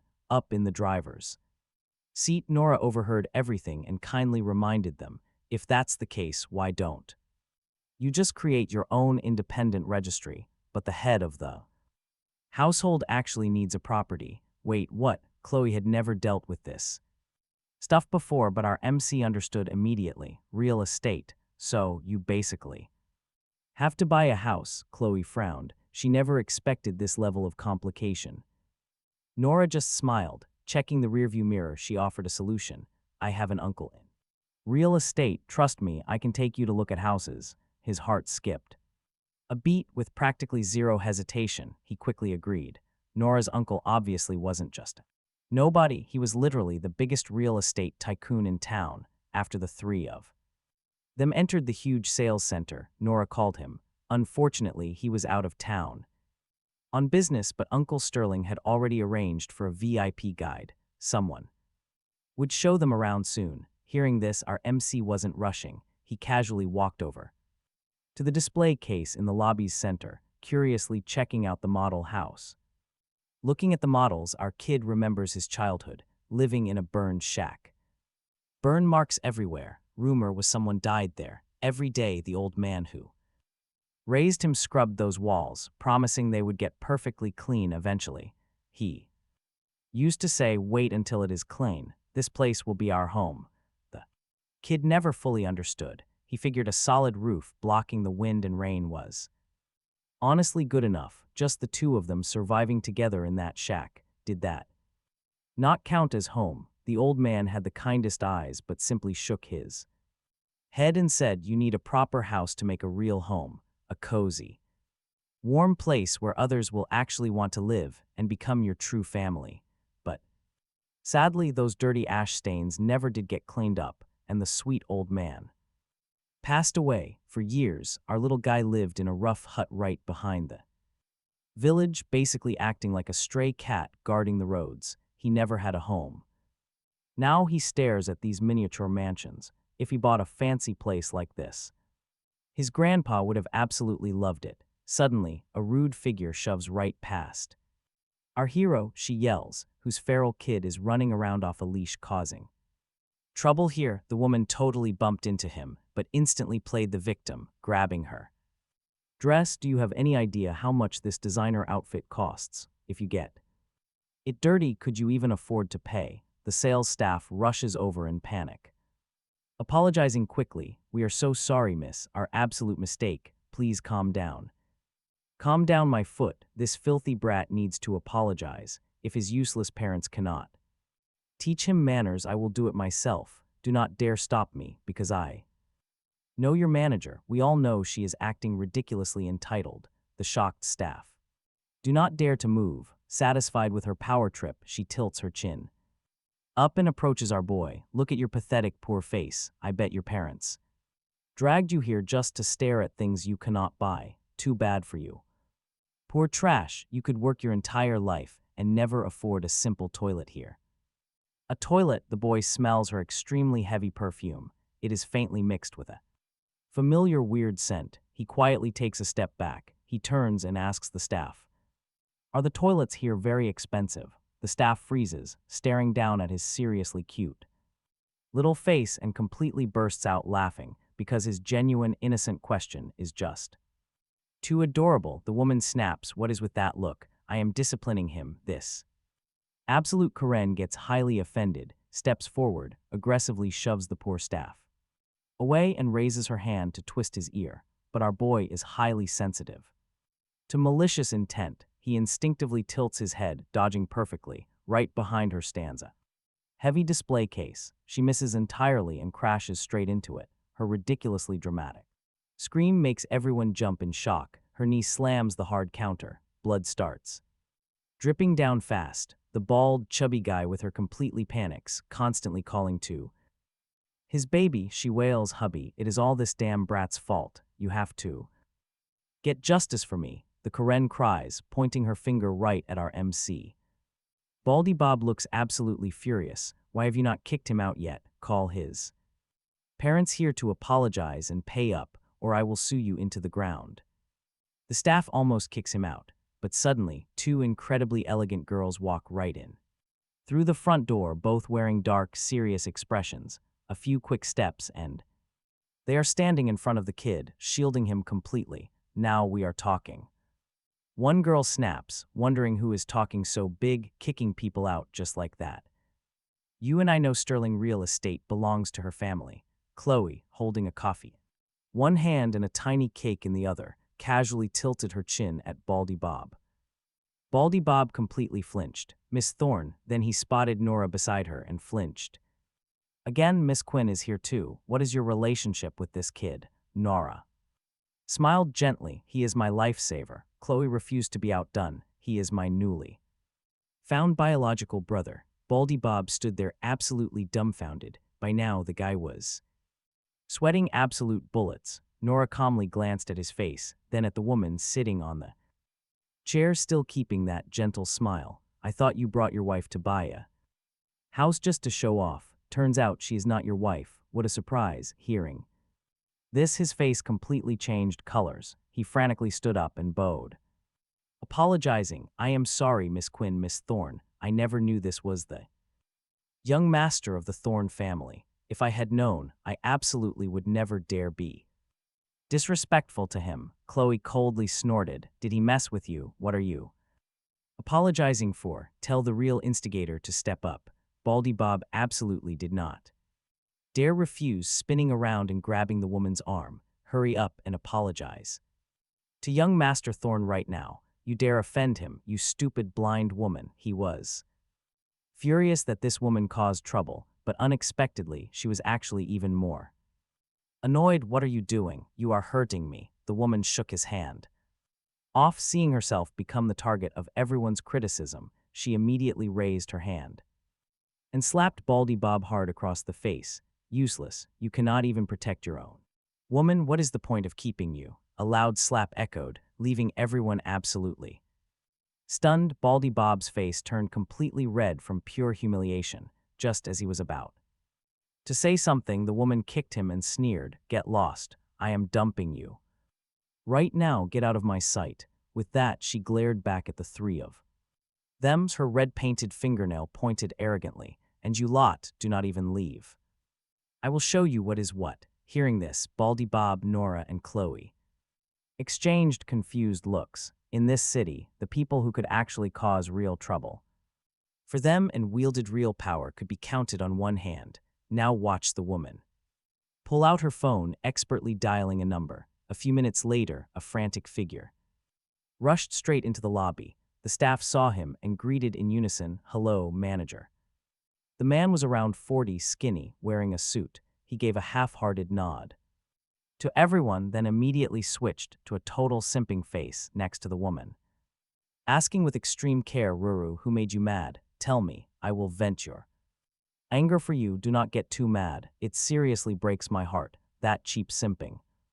Display turned Baldy Bob's face totally green, but the manager of Sterling Real Estate was someone he absolutely did not dare cross. Right now, he could only hold his face and step aside in pure frustration. The woman added some extra drama to her story, then arrogantly ordered the skinny man to get revenge for her.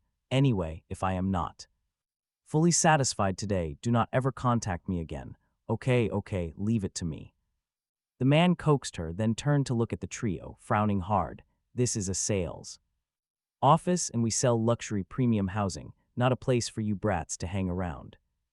Now you offended our top client. Apologize and compensate immediately, he sounded. Like he was stating facts. Nora looked at him, totally amused. You do not know me, my dad's last name is Quinn. He actually knows your boss. Nora and the Sterling family were literal official in-laws. She had been here quite a few times, with this heavy reminder. The guy vaguely remembered her. His expression shifted, looking a bit conflicted. But then the crazy woman behind him scoffed loudly, forcing him to completely harden his stance once again. He spoke in a deep voice. Whoever you are, Sterling real estate puts customers first. You need to apologize right now. Nora paused, her expression turning totally grim. Beside her, Chloe was just quietly laughing at the total disaster. Guess her reputation was not working here today. As the standoff continued, our little MC, who we have watched hide safely in the back, suddenly reached out and gave Nora's shirt a gentle tug. She immediately turned her head. He waved his little hand, completely confused. Nora curiously leaned all the way down and he whispered a single sentence right into her ear. Are you serious? She looked totally shocked. Seeing the kid nod with absolute certainty, she slowly frowned. Then she stood up straight and told those two, since we cannot agree, let us just call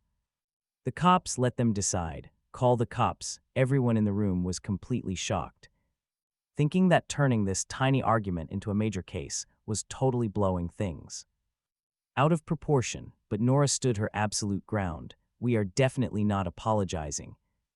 And we are going to sue that woman for threatening a minor. The hot-headed woman exploded instantly, screaming out loud, call them, let us see who dares to be a witness for you. Watching this insanity, Chloe actually almost laughed out loud from pure rage. To think the actual tyrant of the Thorne family could get bullied in some random corner store. She really needed to expand her horizons today, so she whipped out her phone and spammed texts, summoning all of her rich friends over. By the time the police finally showed up, there were already dozens of phones set up across the lobby, live streaming this absolute chaos. Hey guys. Today's drama is incredibly spicy. The eldest daughter of the Thorne family went to buy a house and got hit with an absolute scam. Everyone watching, do not miss this wild mess. Come take a look. What kind of fool actually dares to mess with Miss Thorne? Apparently the other side has inside connections at Sterling Real Estate, literally planning to commit perjury right here.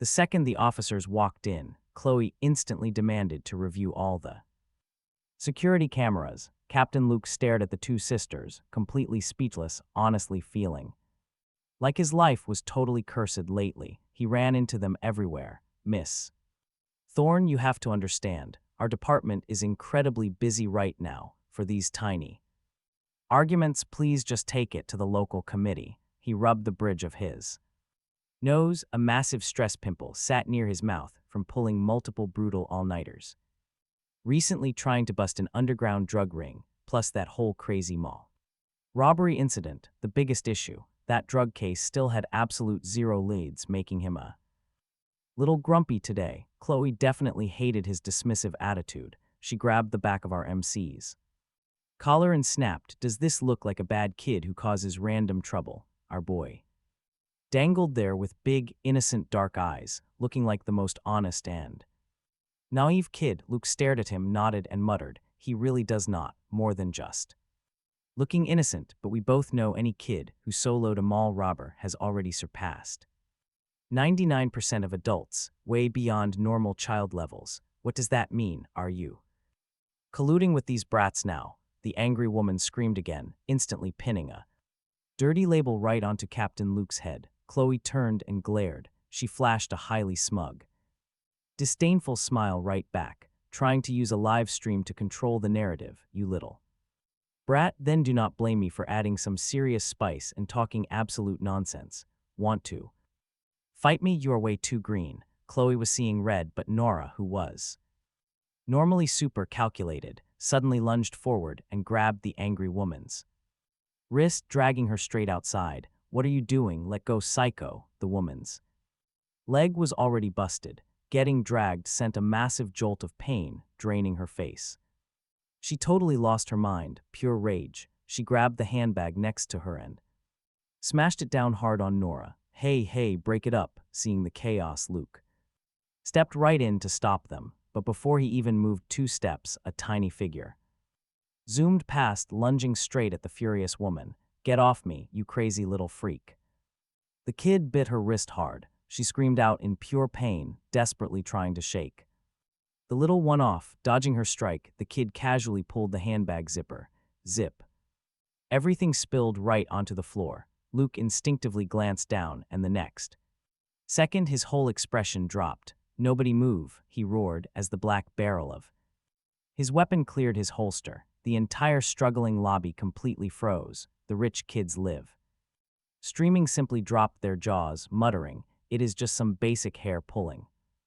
Do you seriously need to pull out the heavy artillery?" But then they watched Luke push right through the crowd, pick up a syringe and a piece of foil off the ground, sniff it, then aim his weapon straight at the woman.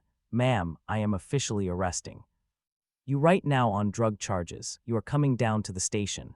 Everyone finally snapped awake, staring at that spilled bag on the floor. There actually seemed to be some sketchy white powder inside. As for the agitated woman, the second she realized she was completely busted, she panicked, shoving Luke out of the way to make a run.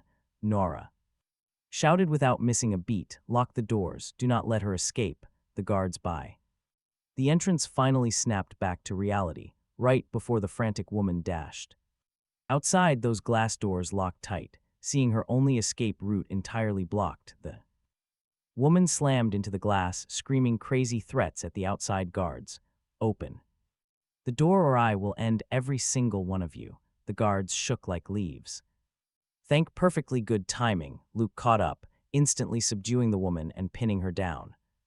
She had clearly inhaled way too much of that illegal powder. Her entire nervous system was completely glitching out. Luke temporarily left the raging woman cuffed by the sofa, watching her just go absolutely insane. He turned to the crowd, explaining, "There is a highly dangerous, sketchy party substance circulating recently. Once inhaled, a person's emotions become incredibly volatile, triggering extreme antisocial behavior and violence. Everyone, you really need to stay alert." Hearing this, everything clicked. No wonder she feared absolutely nothing, daring to provoke both Nora and Chloe. Right at that moment, Nora pointed at the building manager next to her. "Captain Luke, this gentleman right here is probably a direct accomplice. I highly suggest taking him in for a full investigation."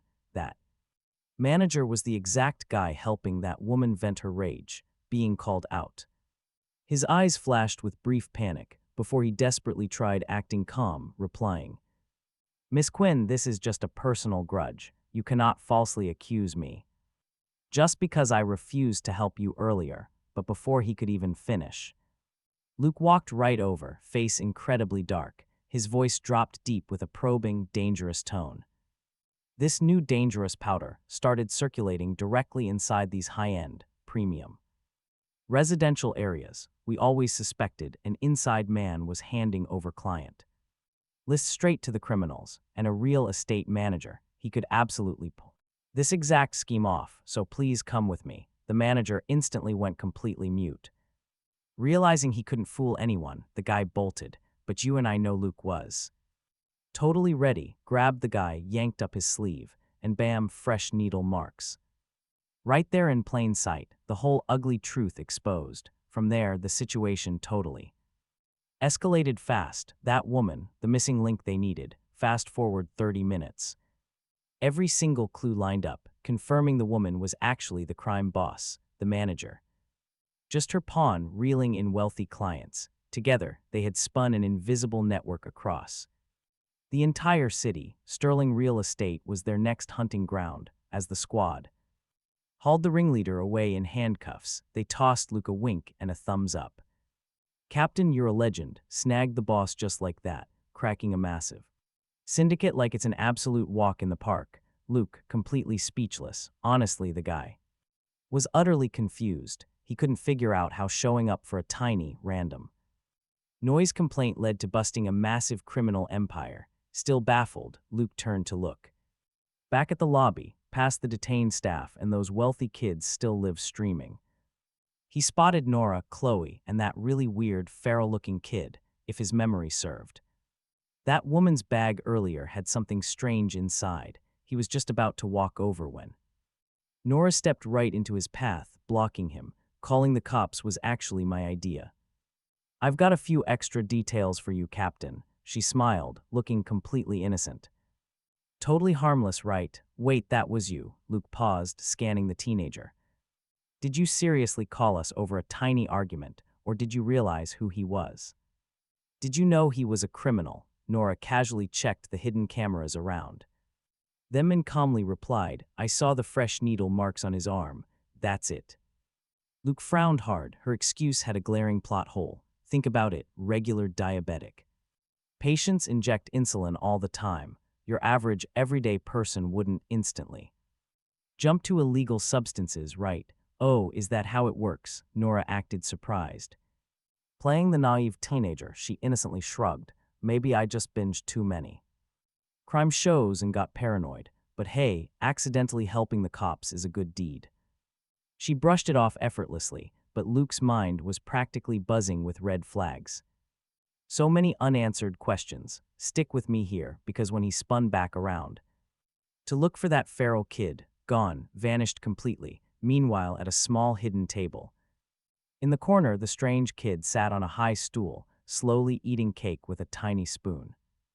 Piece by piece, making sure the coast was clear, Chloe sneaked over and quietly asked, Did you tell Nora to call the cops? The kid's mouth was stuffed with cream, eyes narrowing in pure sugary satisfaction. He just gave a tiny nod. Chloe totally gasped, her curiosity skyrocketing. How did you even know that woman was bad news? When she bumped into me, I saw needle marks. Plus, she reeked of burnt tin foil. Tin foil? Chloe was totally clueless about street drugs.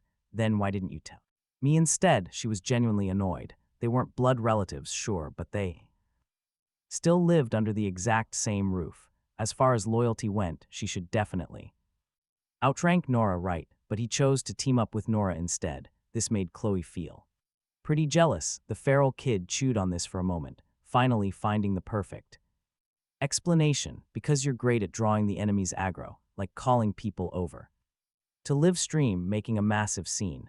That chaos made the woman completely drop her guard. That role is incredibly important. Hearing those words, Chloe's heart suddenly melted completely. Her jealousy vanished instantly, still keeping up her arrogant act. She scoffed, Nora is absolutely useless anyway. I just went to buy cake and she let you get bullied. We are totally done with her. Right after that, a cold chill hit her spine. She turned around. There stood Nora, smiling in total silence. Instant goosebumps everywhere. Our boy spoke up. Miss Thorne, I asked for your help distracting them, not to stand around trash talking me. Nora calmly sat right at the table. She gave Chloe some serious side eye, then glanced through the carved screen toward Luke outside. She slowly asked if the kid had met that captain before. The guy was paying way too much attention. Our main character just hummed, happily eating his cake. He mentioned the cop took his statement once, but he really didn't care.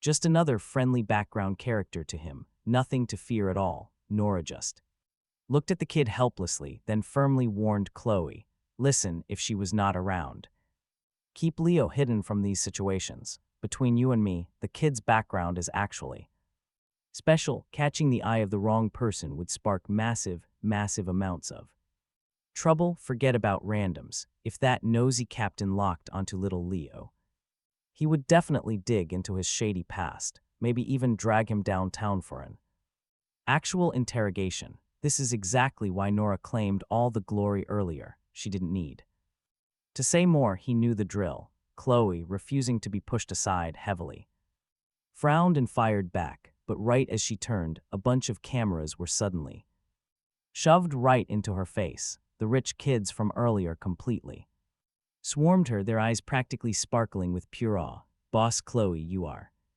Absolutely cracked. One single move and you busted a massive case. Epic news that even the media missed completely, and we got to stream the whole thing live. Just look at my crazy viewer count. It is skyrocketing right now. Remember those toxic haters who called you a bully earlier? Now they are all calling you an absolute genius. And totally sharp, a literal hero. The crowd kept dumping endless compliments, sending Chloe straight to Cloud 9. Once the cops finally wrapped up and cleared out of the model home, some middle-aged guy desperately rushed right in. Nora was honestly shocked to see him there. Uncle Sterling. Weren't you completely out of town? Why back so soon? Mr. Sterling, the big boss of Sterling Real Estate, hurried over looking pretty shaken up. He sighed. You all ran into such a wild mess. How could I just sit still? I rushed straight back immediately. Is everyone okay? Any injuries? I am completely fine. They never touched me. Nora shook her head, quickly introducing Chloe and the boy. The plan was to accompany him house hunting, but they accidentally stumbled into a crime scene. Her words clearly held a heavy hint. Mr. Sterling immediately locked onto the kid, beaming, and warmly patted his little head. He joyfully laughed. Well then, young Master Thorne is my absolute lucky star. If not for you, my entire residential project would have become a massive drug den. So here is the deal. Which house do you want today? I guarantee total satisfaction. After that, Mr. Sterling personally drove them around the estate to choose. Seriously, you and I need this luck. He stopped and stared forever at a sick villa with a pool, turning around to ask the boss how much it cost. Mr. Sterling was incredibly amused by the kid's adult level bargaining tone. He happily patted his head again, generously declaring, zero money needed today. I am gifting this house to you. The boy blinked at him, totally confused. Why, Mr. Sterling just chuckled, bending down to explain, because without your help I would have lost millions, so just take it. You and I love a happy ending. All right, you and I are watching our main character receive his very first thank you gift, and it was a villa worth tens of millions, with CEO Sterling pulling strings in under an hour. From transferring the ownership to handing over those shiny keys, every single procedure was done. Holding that brand new red property book, his household registration was complete too. That little red book only had Leo's name printed on it, though he really wanted to add his grandpa's name, but apparently deceased relatives get removed from the registry, so he set up a wooden plaque out in the yard, treating it like his grandpa moved in with him. Before heading out, Mr. Sterling looked honestly regretful, saying he should have treated them to a massive meal, but his city project was seriously rushing him. He said he will just have to host our lovely little friend next time. But Ms. Thorne mentioned Leo studies at Moulton Elementary. Well, his daughter Mia also studies right there, hoping those two get a chance to become great friends. Nora knew it was not easy for him to squeeze this trip in, so she smiled and nodded. I will pick Mia up after school tomorrow, so they can finally get acquainted. Sounds perfect. Sterling's eyes practically glowed with gratitude. After seeing his fancy car off, the three of them walked back into the fully furnished villa. Chloe took a quick tour, clicking her tongue in pure awe. Truly a massive real estate tycoon, just very generous. Nora totally agreed with that title. Uncle Sterling is a super generous guy, which is exactly why his massive business keeps growing. Chloe felt totally called out right then. Pouting, she threw herself straight onto the sofa, still using a kid's personal connections. If he knew Leo was not the Thorne family heir, wouldn't he literally die of anger? Hearing this, Nora just shook her head. This has absolutely nothing to do with Leo's identity. Uncle Sterling's daughter Mia is just very introverted. Hearing him mention it before, it seems like she is not exactly happy at school. He probably saw Leo's calm personality and wanted him to look out for her. Hearing this, Chloe thought she was totally joking. Leo is just a little kid himself. How is he gonna look out for anyone? Nora completely disagreed. Leo is way more capable than anyone could ever think. Chloe honestly could not argue with that, whether it was fighting scary thugs at the mall or exposing a massive hidden cartel. Now, stick with me here, because both of them suddenly turned. Their heads, looking out the big windows, a very tiny skinny figure stood right by the pool with an ultra-serious face, ever since house hunting. Earlier, the kid seemed insanely interested in this specific pool. After getting the house, he skipped checking the furniture. He just kept wandering around.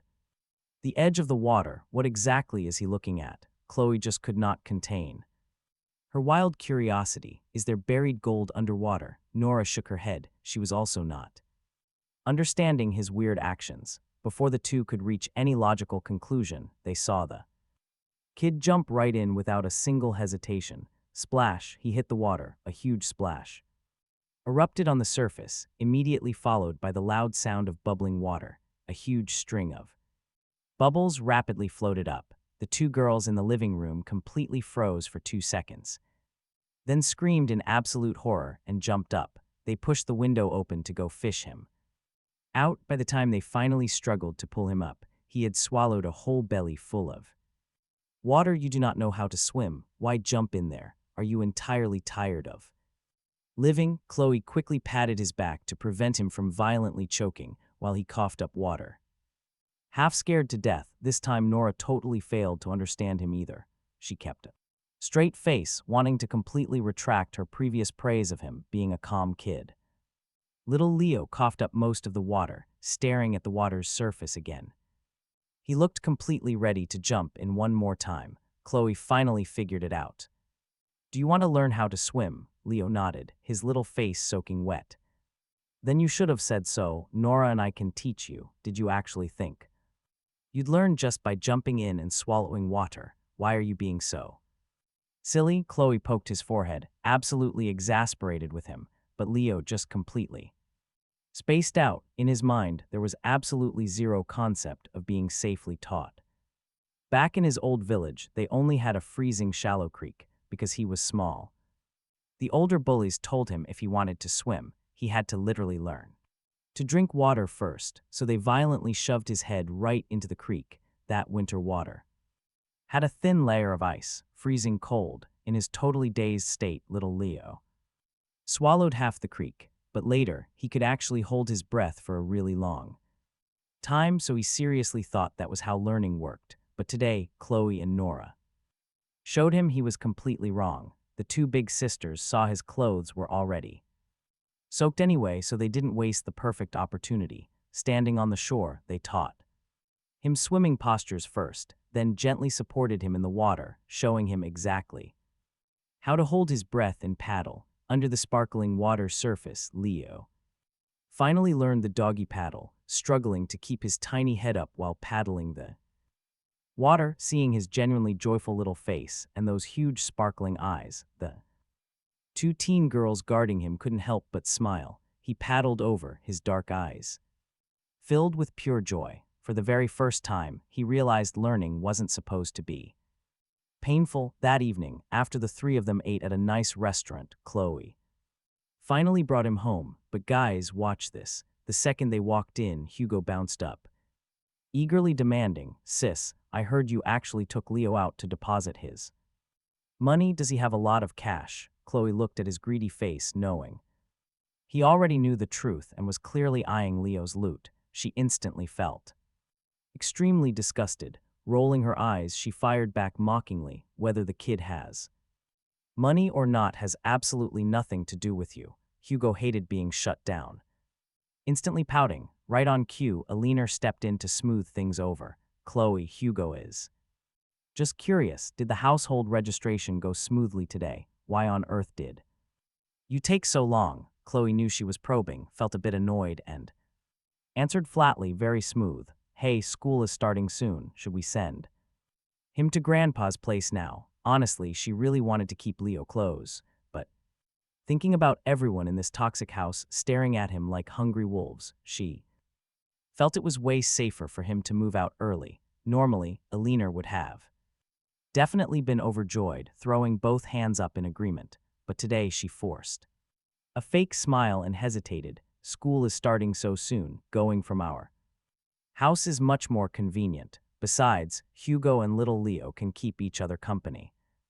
Ever since finding out Leo wasn't her biological son, Eleanor actually lost her. Obvious hostility towards him, but get this, she quickly cooked up another plan. She wanted Hugo to build a fake bond with Leo, then they could both go live at Grandpa's place, buttering the old man up to snatch a massive share of the family inheritance later. Hugo had already been coached earlier, so he completely flipped his attitude, stepping forward to grab Leo's small hand. Don't you worry. I'll take care of you at school. As long as people know you're my brother, no one dare bully you. Leo dodges the kid's touch, completely uninterested in this absolute child's play. He turns and heads upstairs. Downstairs, Hugo whines, "Mom, look." Hugo is practically crying from pure rage. The next day, September 1st, the official start of the school year. To keep Hugo from tagging along, Chloe drags Leo out. Super early, drink your milk so you grow taller, the very first thing she does.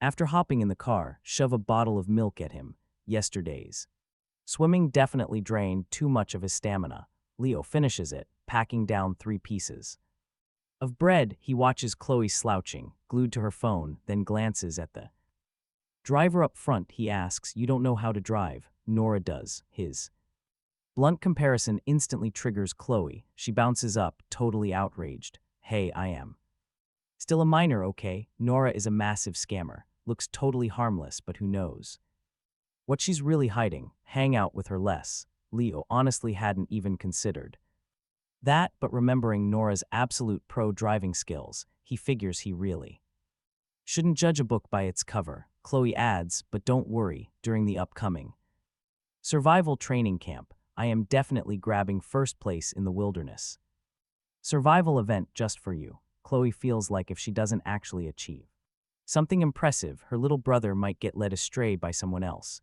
Leo, meanwhile, has zero concept of this event. He just thinks for a second and warns, the wilderness is insanely dangerous. "Heh, are you actually worrying about me?" Chloe instantly feels refreshed, rubbing his little head. "Don't worry, in the elite school we attend, student lives are worth more than actual gold. They'd never dare put us in danger unless someone actively wants a game over." Leo nods at her, only half understanding. Now, Moulton is an international elite school covering everything from kindergarten all the way through high school, even though the elementary and high school sections are split up, the distance between them really isn't far.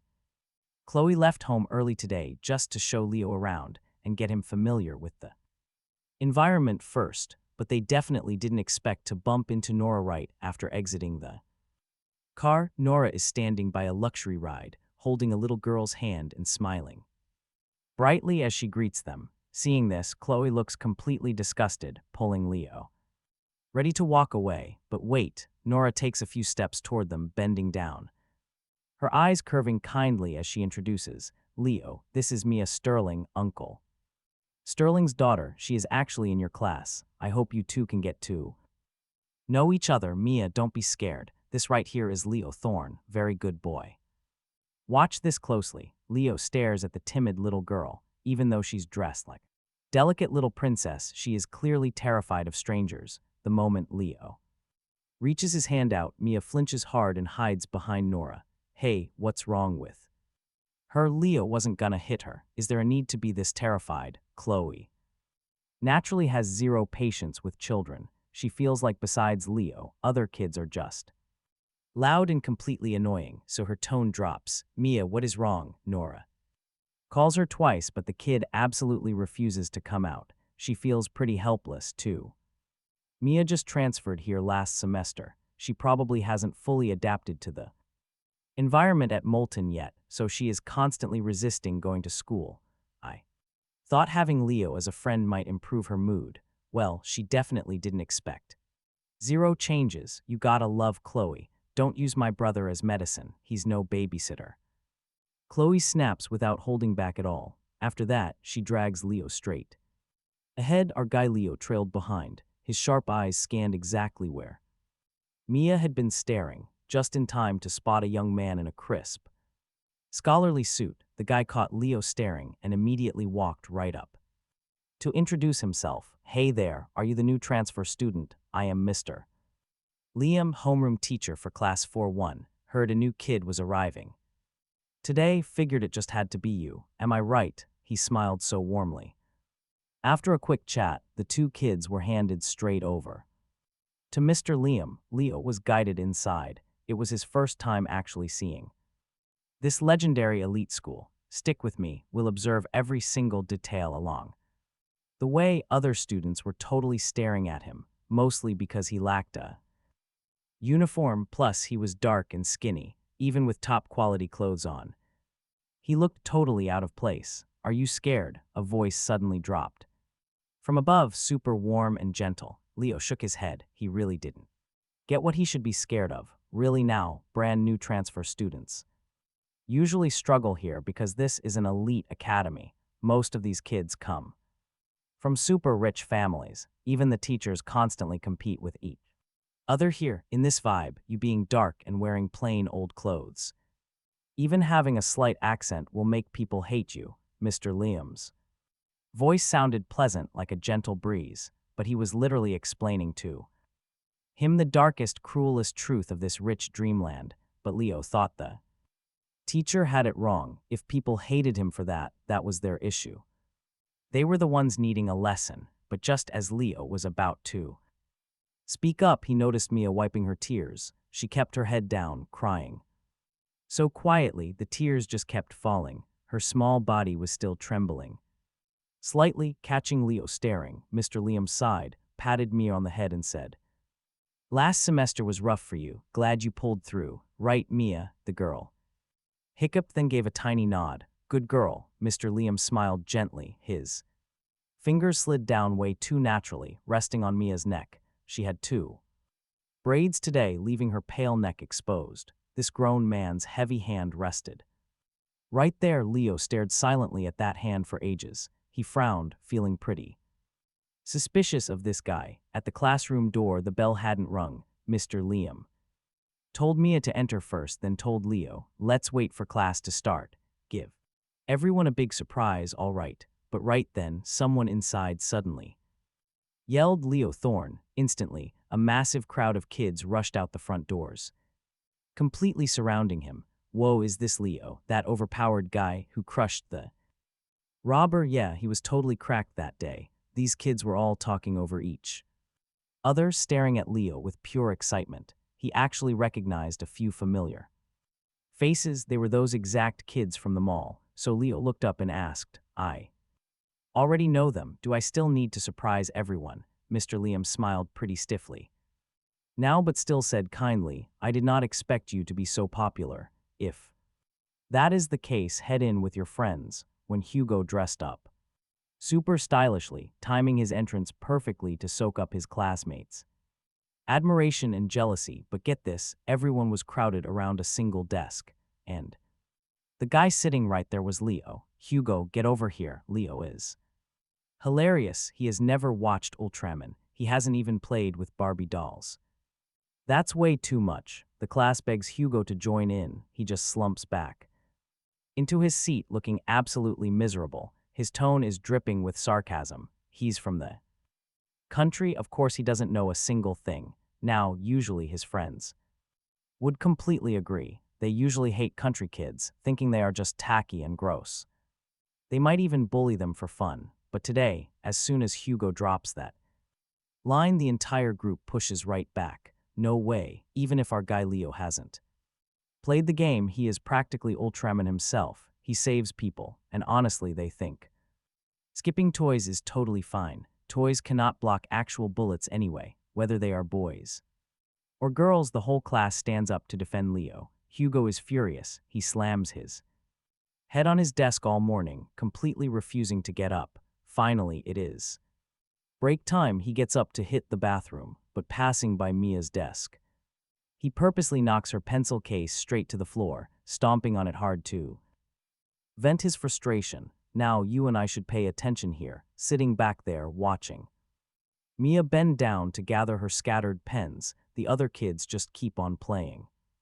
Literally nobody goes over to help her. One kid walking past even stomps on it. A Few more times and Mia, she acts totally mute. From start to finish, she does not say a single word. Leo thinks she is a bit weird, but cannot pinpoint what it is. He doesn't go help her either, because picking up pens isn't exactly life or death. She can easily handle that quest herself.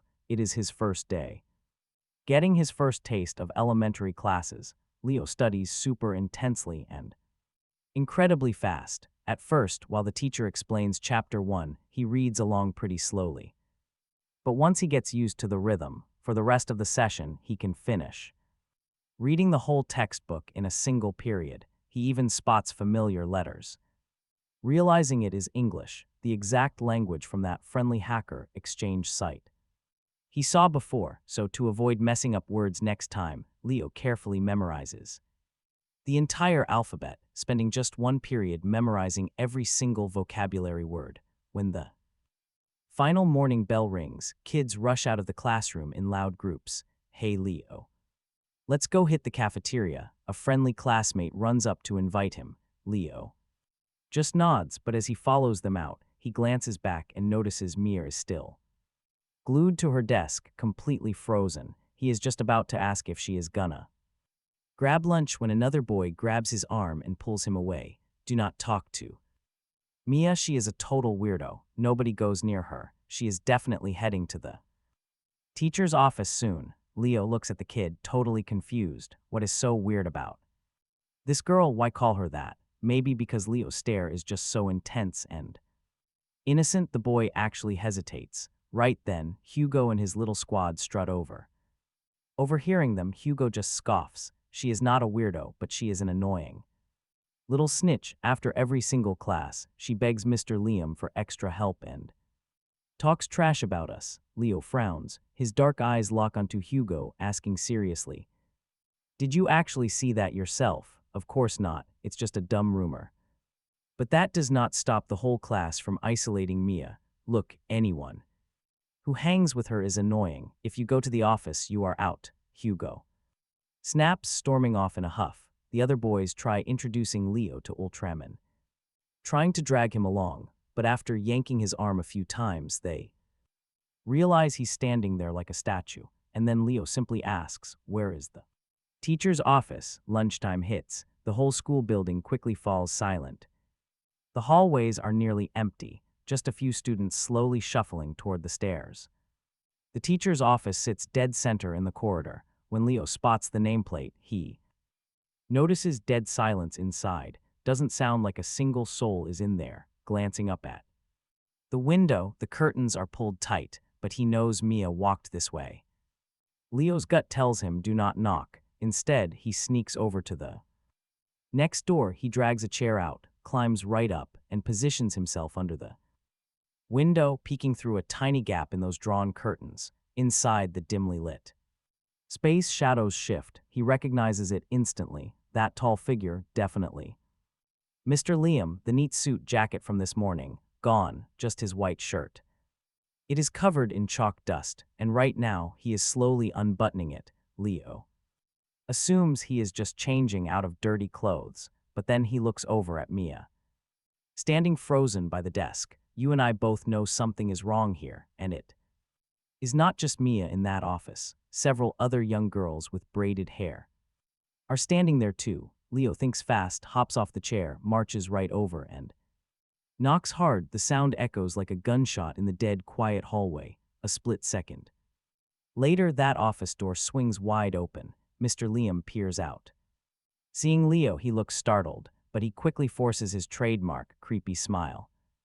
"Leo needs something." Our boy instantly notices the teacher's second button is fastened completely wrong. The shirt is only half tucked. Leo peeks right past him, staring into the room. "I am waiting for Mia." Liam looks caught off guard, awkwardly shifting his body to block the kid's view. He claims Mia is struggling with her grades, needs extra tutoring, and absolutely cannot go to lunch. "If you are hungry, go eat. First, be a good boy." Saying this, he reaches out to pat Leo's head. Our MC wrinkles his nose, instantly dodging the hand, and bluntly fires back, "You should wash your hands." Hearing that, Mr. Liam freezes cold. His fake smile goes totally stiff. "Why, Leo?" Thinks for a second, unsure how to explain the creepy vibe. He is just super sensitive to smells, so he just gives a blunt answer: it stinks. The smile on Mr. Liam's face is literally crumbling now. Then I will wash them right now. You go ahead and eat. With that, he brushes past the kid toward the restroom. He does not even bother closing the office door, because little kids are usually completely terrified of a teacher's office. The girls inside would never dare move a muscle without his permission, but despite all his gross calculations, he forgot one detail. You and I know Leo is not normal. Watching him turn into the restroom, Leo immediately marches right into that office, walking straight up to Mia. Are you really getting tutoring? You are not snitching, right? Hearing this, Mia stays totally silent, just shaking her head. Leo notices her tiny body is trembling hard. Are you scared? Is there something in here? But Mia and the others scared girls stay dead quiet. No matter what our boy asks, they refuse to open their mouths. He frowns, scanning the room. Just a single phone sitting on the desk, feeling this heavy, suffocatingly weird atmosphere crushing them, not wanting to wait for Mr. Liam to come back and trap them. Leo grabs Mia's hand, spins around, and marches right straight out. Mia lets out a tiny yelp. She did not expect his grip to be so strong. In seconds, she is dragged right to the office door, without hearing a single footstep behind him. Leo turns back, warning the frozen group of girls inside: if you do not leave, I will tell everyone you snitched. Everyone will hate you. Kids, listen. Kids this age are terrified of being isolated, especially since they were already so introverted, hard to fit in, right? So hearing that threat, they were absolutely terrified, grabbed their backpacks and just bolted. By the time Mr. Liam finally washed his hands and came back, he realized the office was completely empty. He totally lost it, tearing at his hair. How dare they run, he gritted, his teeth glaring at the ruler and steel marbles on his desk. Those were the exact things he had painstakingly prepared. Just then, another teacher with a stomach ache ran back for medicine. Seeing him still there, they asked with genuine care, Mr. Liam, tutoring students again? You are so dedicated. Mr. Liam stealthily swept all that creepy stuff into his desk drawer. Then he just smiled, stepping forward. To help. They are the future of our nation. I help whoever I can. The other teacher found the meds, swallowed 2 pills, and just started praising him non-stop. It is rare to see someone with your work ethic nowadays. I am actually eating with the principal next. You should come, show your face around more. It will really help your promotion evaluation.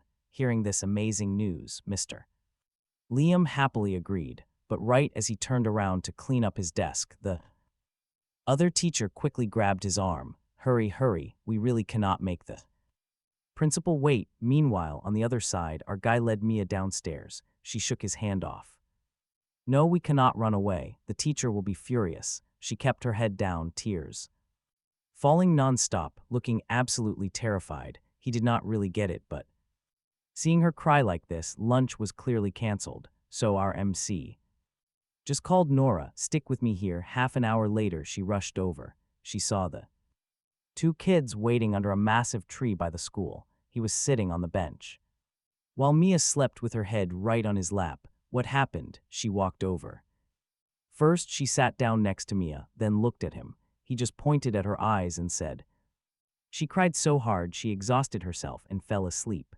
Nora had already noticed those puffy, totally swollen eyes. Feeling pretty helpless, she scooped Mia up and looked towards the closed cafeteria. You still have not eaten, right? I will take you out to grab some food. Honestly, Nora rushed over in a panic and had not eaten either, but he just shook his head. I have something to do right now. Then he looked at Nora and asked, do you have a computer on you? Nora paused, totally confused why he was asking. Yeah, you need to use it. He simply nodded. I need to use it right now. He stood up. Without another word, he walked straight to the car. This insanely fast, decisive action left Nora zero time to ask any more questions. She had no choice but to carry the sleeping kid and hurry after him. Since she drove here, there was a backup laptop in the car. He already used a laptop at the tech store last time. he immediately hit the power button. He also smoothly pulled out the data cable that was currently charging her phone. Nora laid Mia down in the back, turned around, and saw this, asking, "Wait, whose phone is that?" Without even looking up, he said, "The teacher's." Hearing this, the corner of Nora's mouth twitched, asking, "Why did you take the teacher's phone?" Because he was acting super weird. He did not notice her shocked expression. He just quickly connected the data cable while researching how to crack the password and casually explained, "A police officer once told me bad guys always hide secrets inside their phones. That way they can look at them anytime. It makes them feel much safer." Hearing his logic, Nora just frowned. She's starting to understand the situation. "You think Mr. Liam is a bad guy?"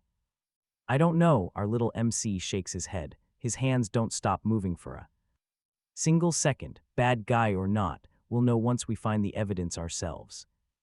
Now you and I know that normally, Nora would find this guilt by assumption totally ridiculous, like making wild, baseless accusations. But this kid, he didn't just save her life, he proved his insane skills time and again.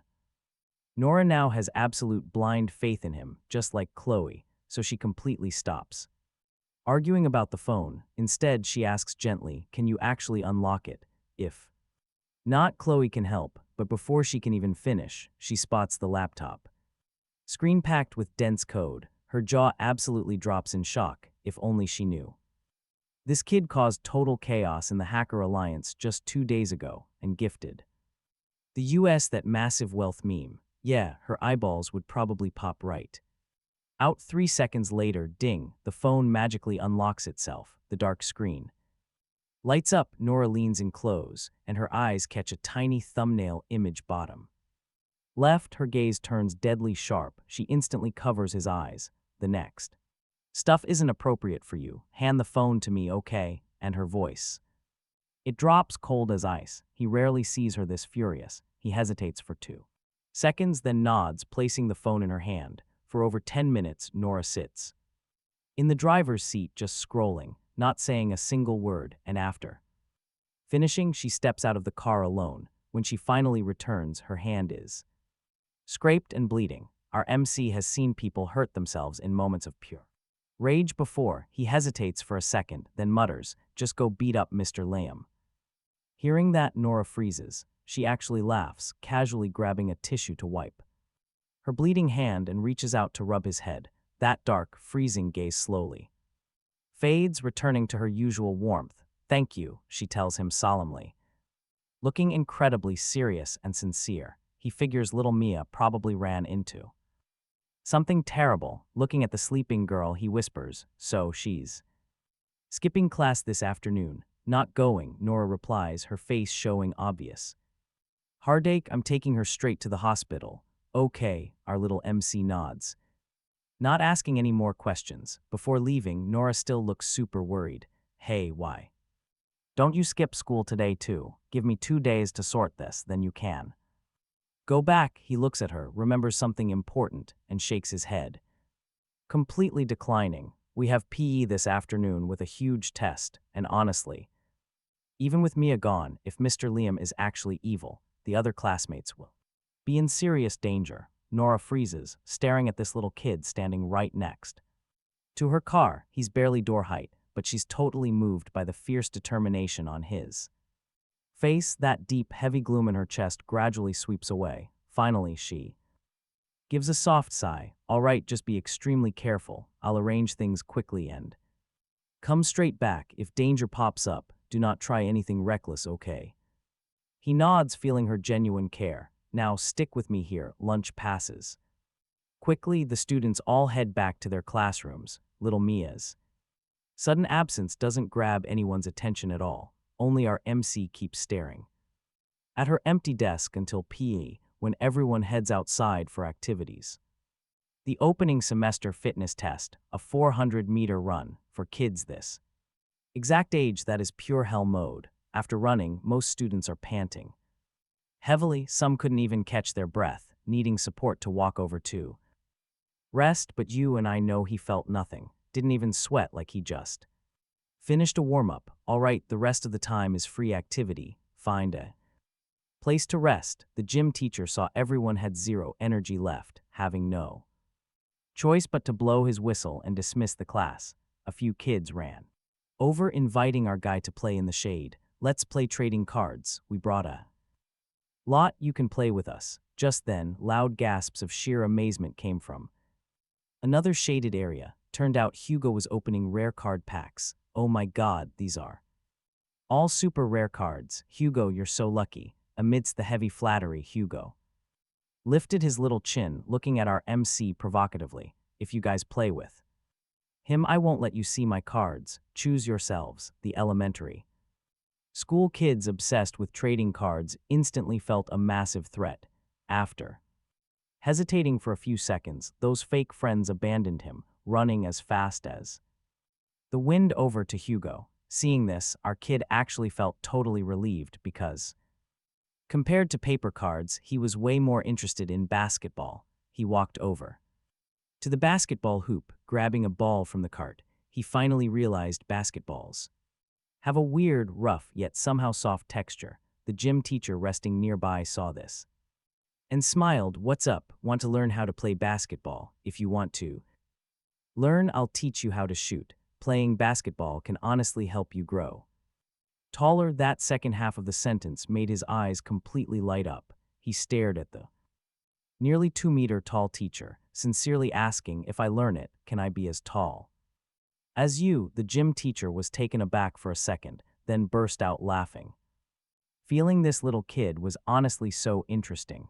Although the actual chances of getting as tall as me aren't high, you can definitely catch up to your classmates. So for that entire afternoon, while other students were hiding from the sun playing games, our MC was the only one unafraid of the heat, practicing shooting hoops alone with the ball. At first, every single shot missed, mostly due to his short arms and short legs, making it super hard to control the massive basketball. Occasionally, kids saw his extremely clumsy posture and laughed, or pointed and mocked him for being way too stupid. Hugo also saw him running around like crazy all alone, pouted and muttered, whatever, he looks so pitiful. If he wants to join our game, just let him come over. Hugo acted all high and mighty, thinking later the money in his card would all become his. Treating the kid a little better wouldn't hurt, but our guy had zero intention of giving up on basketball. If he missed, he simply tried again. If he didn't understand, he pondered the teacher's instructions, analyzing every single reason to adjust. By the time the students sitting in the shade got dizzy from staring at cards, they suddenly looked up and noticed a basketball flying from outside the three-point line, making a loud swish, falling perfectly through the net. Get this, it went in. The kids thought their eyes were playing cruel tricks on them, but right after, they watched him bend down and grab another ball standing exactly at the three-point line, casually tossing it. Another perfect swish. The gym teacher, who had a totally nonchalant attitude at first, was now standing by his side, helping him fetch the ball, looking at him like he found a literal treasure, watching and constantly nodding. Not bad, you're definitely a great sports seed for the future. I noticed you ran very effortlessly earlier. How about I time you for a 100-meter sprint record? But this time he refused completely. He just wanted to grow taller. Hearing this, the PE teacher rubbed his nose. He just didn't have the heart to admit he was totally joking. Basketball doesn't actually guarantee you will grow taller. After that, more and more kids gathered around to watch. Every single time he scored, cheers just erupted, way louder than opening rare card packs. Kids respect raw strength so much more than adults do. In a flash, all those trading cards in the shade were tossed right on the ground. Everyone rushed over to cheer, acting as his own personal cheer squad. Hugo brought those cards to flex so hard, but honestly, he was once again totally overshadowed. He got so angry he ripped out handfuls of grass. However, the weather was scorching hot. The coach feared our MC would get heatstroke, so he didn't dare let him practice for too long. With 10 minutes left until class ended, he collected the basketballs. Our boy was sweating profusely, feeling super thirsty, so he ran to the outdoor sink to wash his face, then headed to the nearby water dispenser. To grab a drink, midway through a sip, he suddenly spotted a familiar figure walking. Right out of the main building, it was Mr. Liam. Behind him, he was leading a few little girls. He instantly recognized them as the tutoring students. Remembering Nora's furious look after checking that phone, our guy immediately put down his paper cup and quietly followed them. Mr. Liam led the group towards the back of the building, straight into the small woods. Stick with me, things get dark. It was midsummer. The trees were incredibly dense. He had to sneak up super close to spot their silhouettes. Then, he saw Mr. Liam using a ruler to lift the skirts of those little girls. This made our kid frown instantly. He felt absolutely, extremely uncomfortable. Even though he had never been to school, he knew that as young girls grow up, their bodies are sensitive private areas. You just cannot let anyone touch them casually. Tell me, confess honestly, and I will let you go home. Otherwise, we will have to play here for a while. Mr. Liam's usually gentle voice dropped dangerously low. Even his laugh sounded raspy and grating. The ruler slowly glided across their knees. His gloomy voice echoed, "Who took my phone?" Turns out he realized his phone was totally missing, so he assumed they stole it. Our MC hadn't anticipated this. He felt a sharp pang of regret. He was about to step out and admit he took it, but remembered Nora's strict warning, telling him not to act recklessly. Even though Mr. Liam didn't look very tough at all, he still chose to hold back for now. Following his harsh interrogation, the little girls started sobbing, but that crying didn't soften Mr. Liam's heart. It actually stimulated his sick interest even more. Cry, cry, look a bit more pitiful, just like that. Absolutely beautiful. He looked possessed, circling the terrified girls. A bright smile suddenly bloomed on his face. Then he ordered, "Now take it off." Our kid frowned hard. At first, he still didn't react in time, until he saw a little girl pulling her small skirt down. In that exact moment, he finally understood what Mr. Liam was doing. His blood instantly boiled over. It brought back memories of years ago when a new teacher arrived in the village, a truly stunning older sister. She checked on him constantly, practically begging him to attend school. She would say, "Only knowledge can change your destiny. I studied hard and saw the real benefits. That is exactly why I came here, to teach you, but these villagers simply won't. Things won't be bad forever. You have to believe knowledge changes everything." But unfortunately for her, before that village could ever change, she completely lost her mind. Our MC heard she was attacked in the cornfield. When he went to visit her, he bumped straight into the villagers walking right out of her door. Every single one of them wore a sickeningly satisfied smile on their faces. No murderous intent, sure, but it made him utterly sick to his stomach. And that gentle, beautiful sister from years ago, lying completely limp among torn clothes. She never spoke another word to him again. Later, she jumped straight into the river to end it all. When she took her own life, her belly was huge, he heard.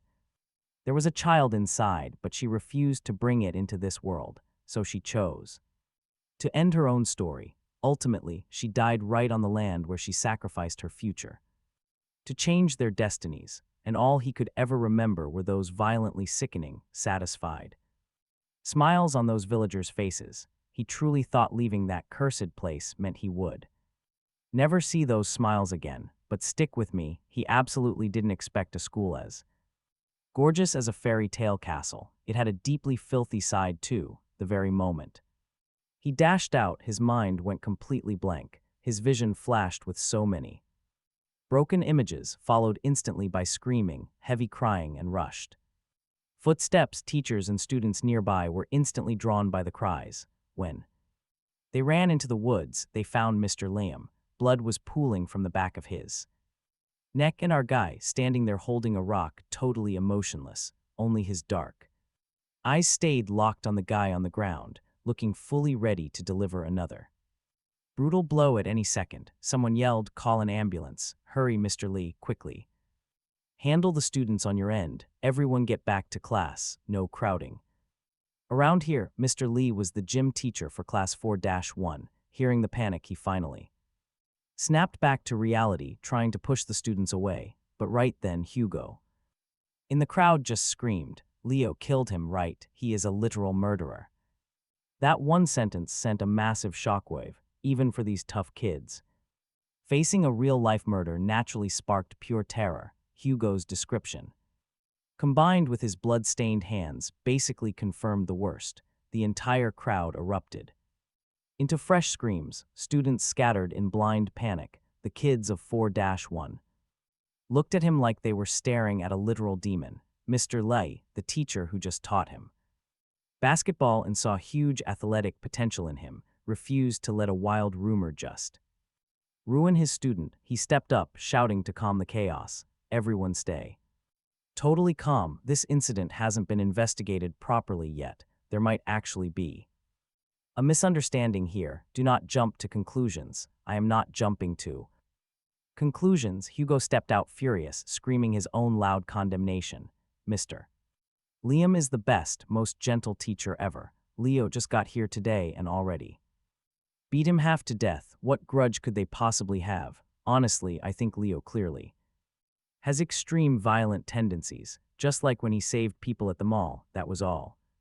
Him being reckless, pure dumb luck. Everyone is being fooled by him, compared to a homeroom teacher who taught them for a year, obviously an outsider.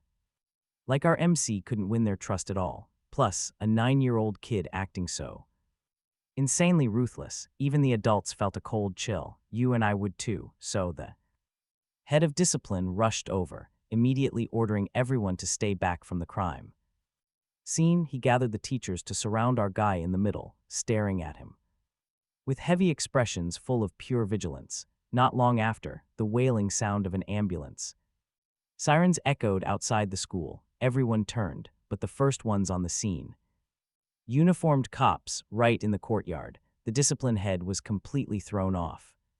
He looked around. Did one of his teachers actually call the cops? But they all shook their heads. You and I know, in elite academies like Molten, even murder gets covered up. Nobody breathes a word without permission. And yet, here the police were. The discipline head knew things were going south fast, so he stepped right up to run damage control. "Officers, is there a mistake? This is just a tiny little accident here." But before he could even finish spinning his lie, a shiny police badge was shoved right in his face.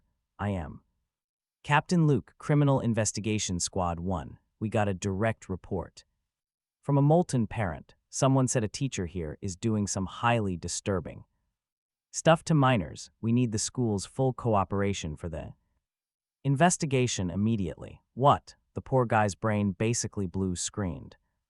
He could not compute this at all. Disturbing behavior, absolutely impossible. You're joking, right? This is the most prestigious school in the city. Our staff are top tier global elites. They would never do something so sick. But against a seasoned detective, that weak defense meant absolutely nothing. True or not, the investigation will uncover it. Right now, we demand to see Mr. Liam immediately. Captain Luke pocketed his badge, face stone cold. The discipline head realized he was in deep trouble. His sweaty face went totally pale. He is right here, but honestly, you are not going to be able to ask him a single thing, because a student just beat him into a bloody coma. Wait, what? Now it was the captain's turn to freeze, glancing past the guy. He spotted Liam bleeding out, and little Leo just standing off to the side like the obvious culprit. Seriously, this kid again, right at that exact second. Mr. Sterling and Nora arrived on the scene, and seeing all the blood, they completely panicked. Leo, Nora totally ignored the police line, sprinting over and grabbing the boy's shoulders. She frantically asked, "Are you okay? Are you hurt anywhere at all?" The nearby medics were completely speechless at this, because honestly, the person in critical danger clearly was not her precious little boy. Just as the medics shook their heads, silently judging these overly protective parents, the massive bleeding from the back of Mr. Liam's neck finally started to clot. Thank God, no fatal strike. Once the pulse stabilizes, we can load him up for the hospital. The doctor removed his mask and immediately Started lecturing, "Hey kid, no matter how angry you get, you absolutely cannot smash someone's skull with rocks. That is instant game over territory. You got extremely lucky. Try this again and it's prison." But before the doctor could even finish preaching, Leo slowly rolled his eyes. The boy locked his dead stare back onto Liam, asking one dark question. He is still breathing. Hearing that, the poor doctor froze. Holy crap, this kid literally wanted to send him to the shadow realm. Nora saw Captain Luke stepping forward behind her. She quickly yanked Leo into her arms, desperately trying to snatch and hide the bloody rock he was still holding. But the second she moved, her wrist got grabbed. "Hold up." Luke stepped right in, leaning close, and easily pulled the two apart. "Miss Quinn, we have met plenty of times.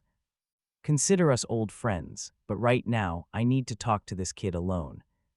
That definitely wouldn't scare him. Luke was truly an experienced cop. One sentence he completely blocked Nora. She pressed her lips together, frustrated, unable to stop him any further. Luke just smiled faintly, ordering his team to take Nora's statement.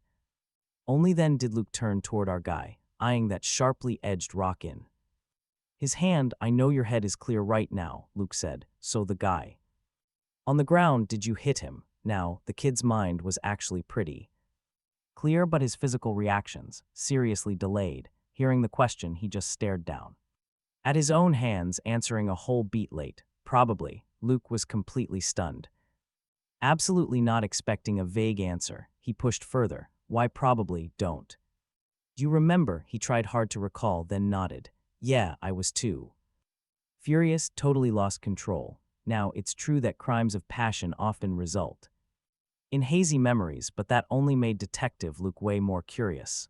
Why was he so angry? Did he see something? This kid calmly handled an armed robber before. What kind of rage makes him snap? Hearing the question, he belatedly looked over toward the other side, those few girls being heavily protected.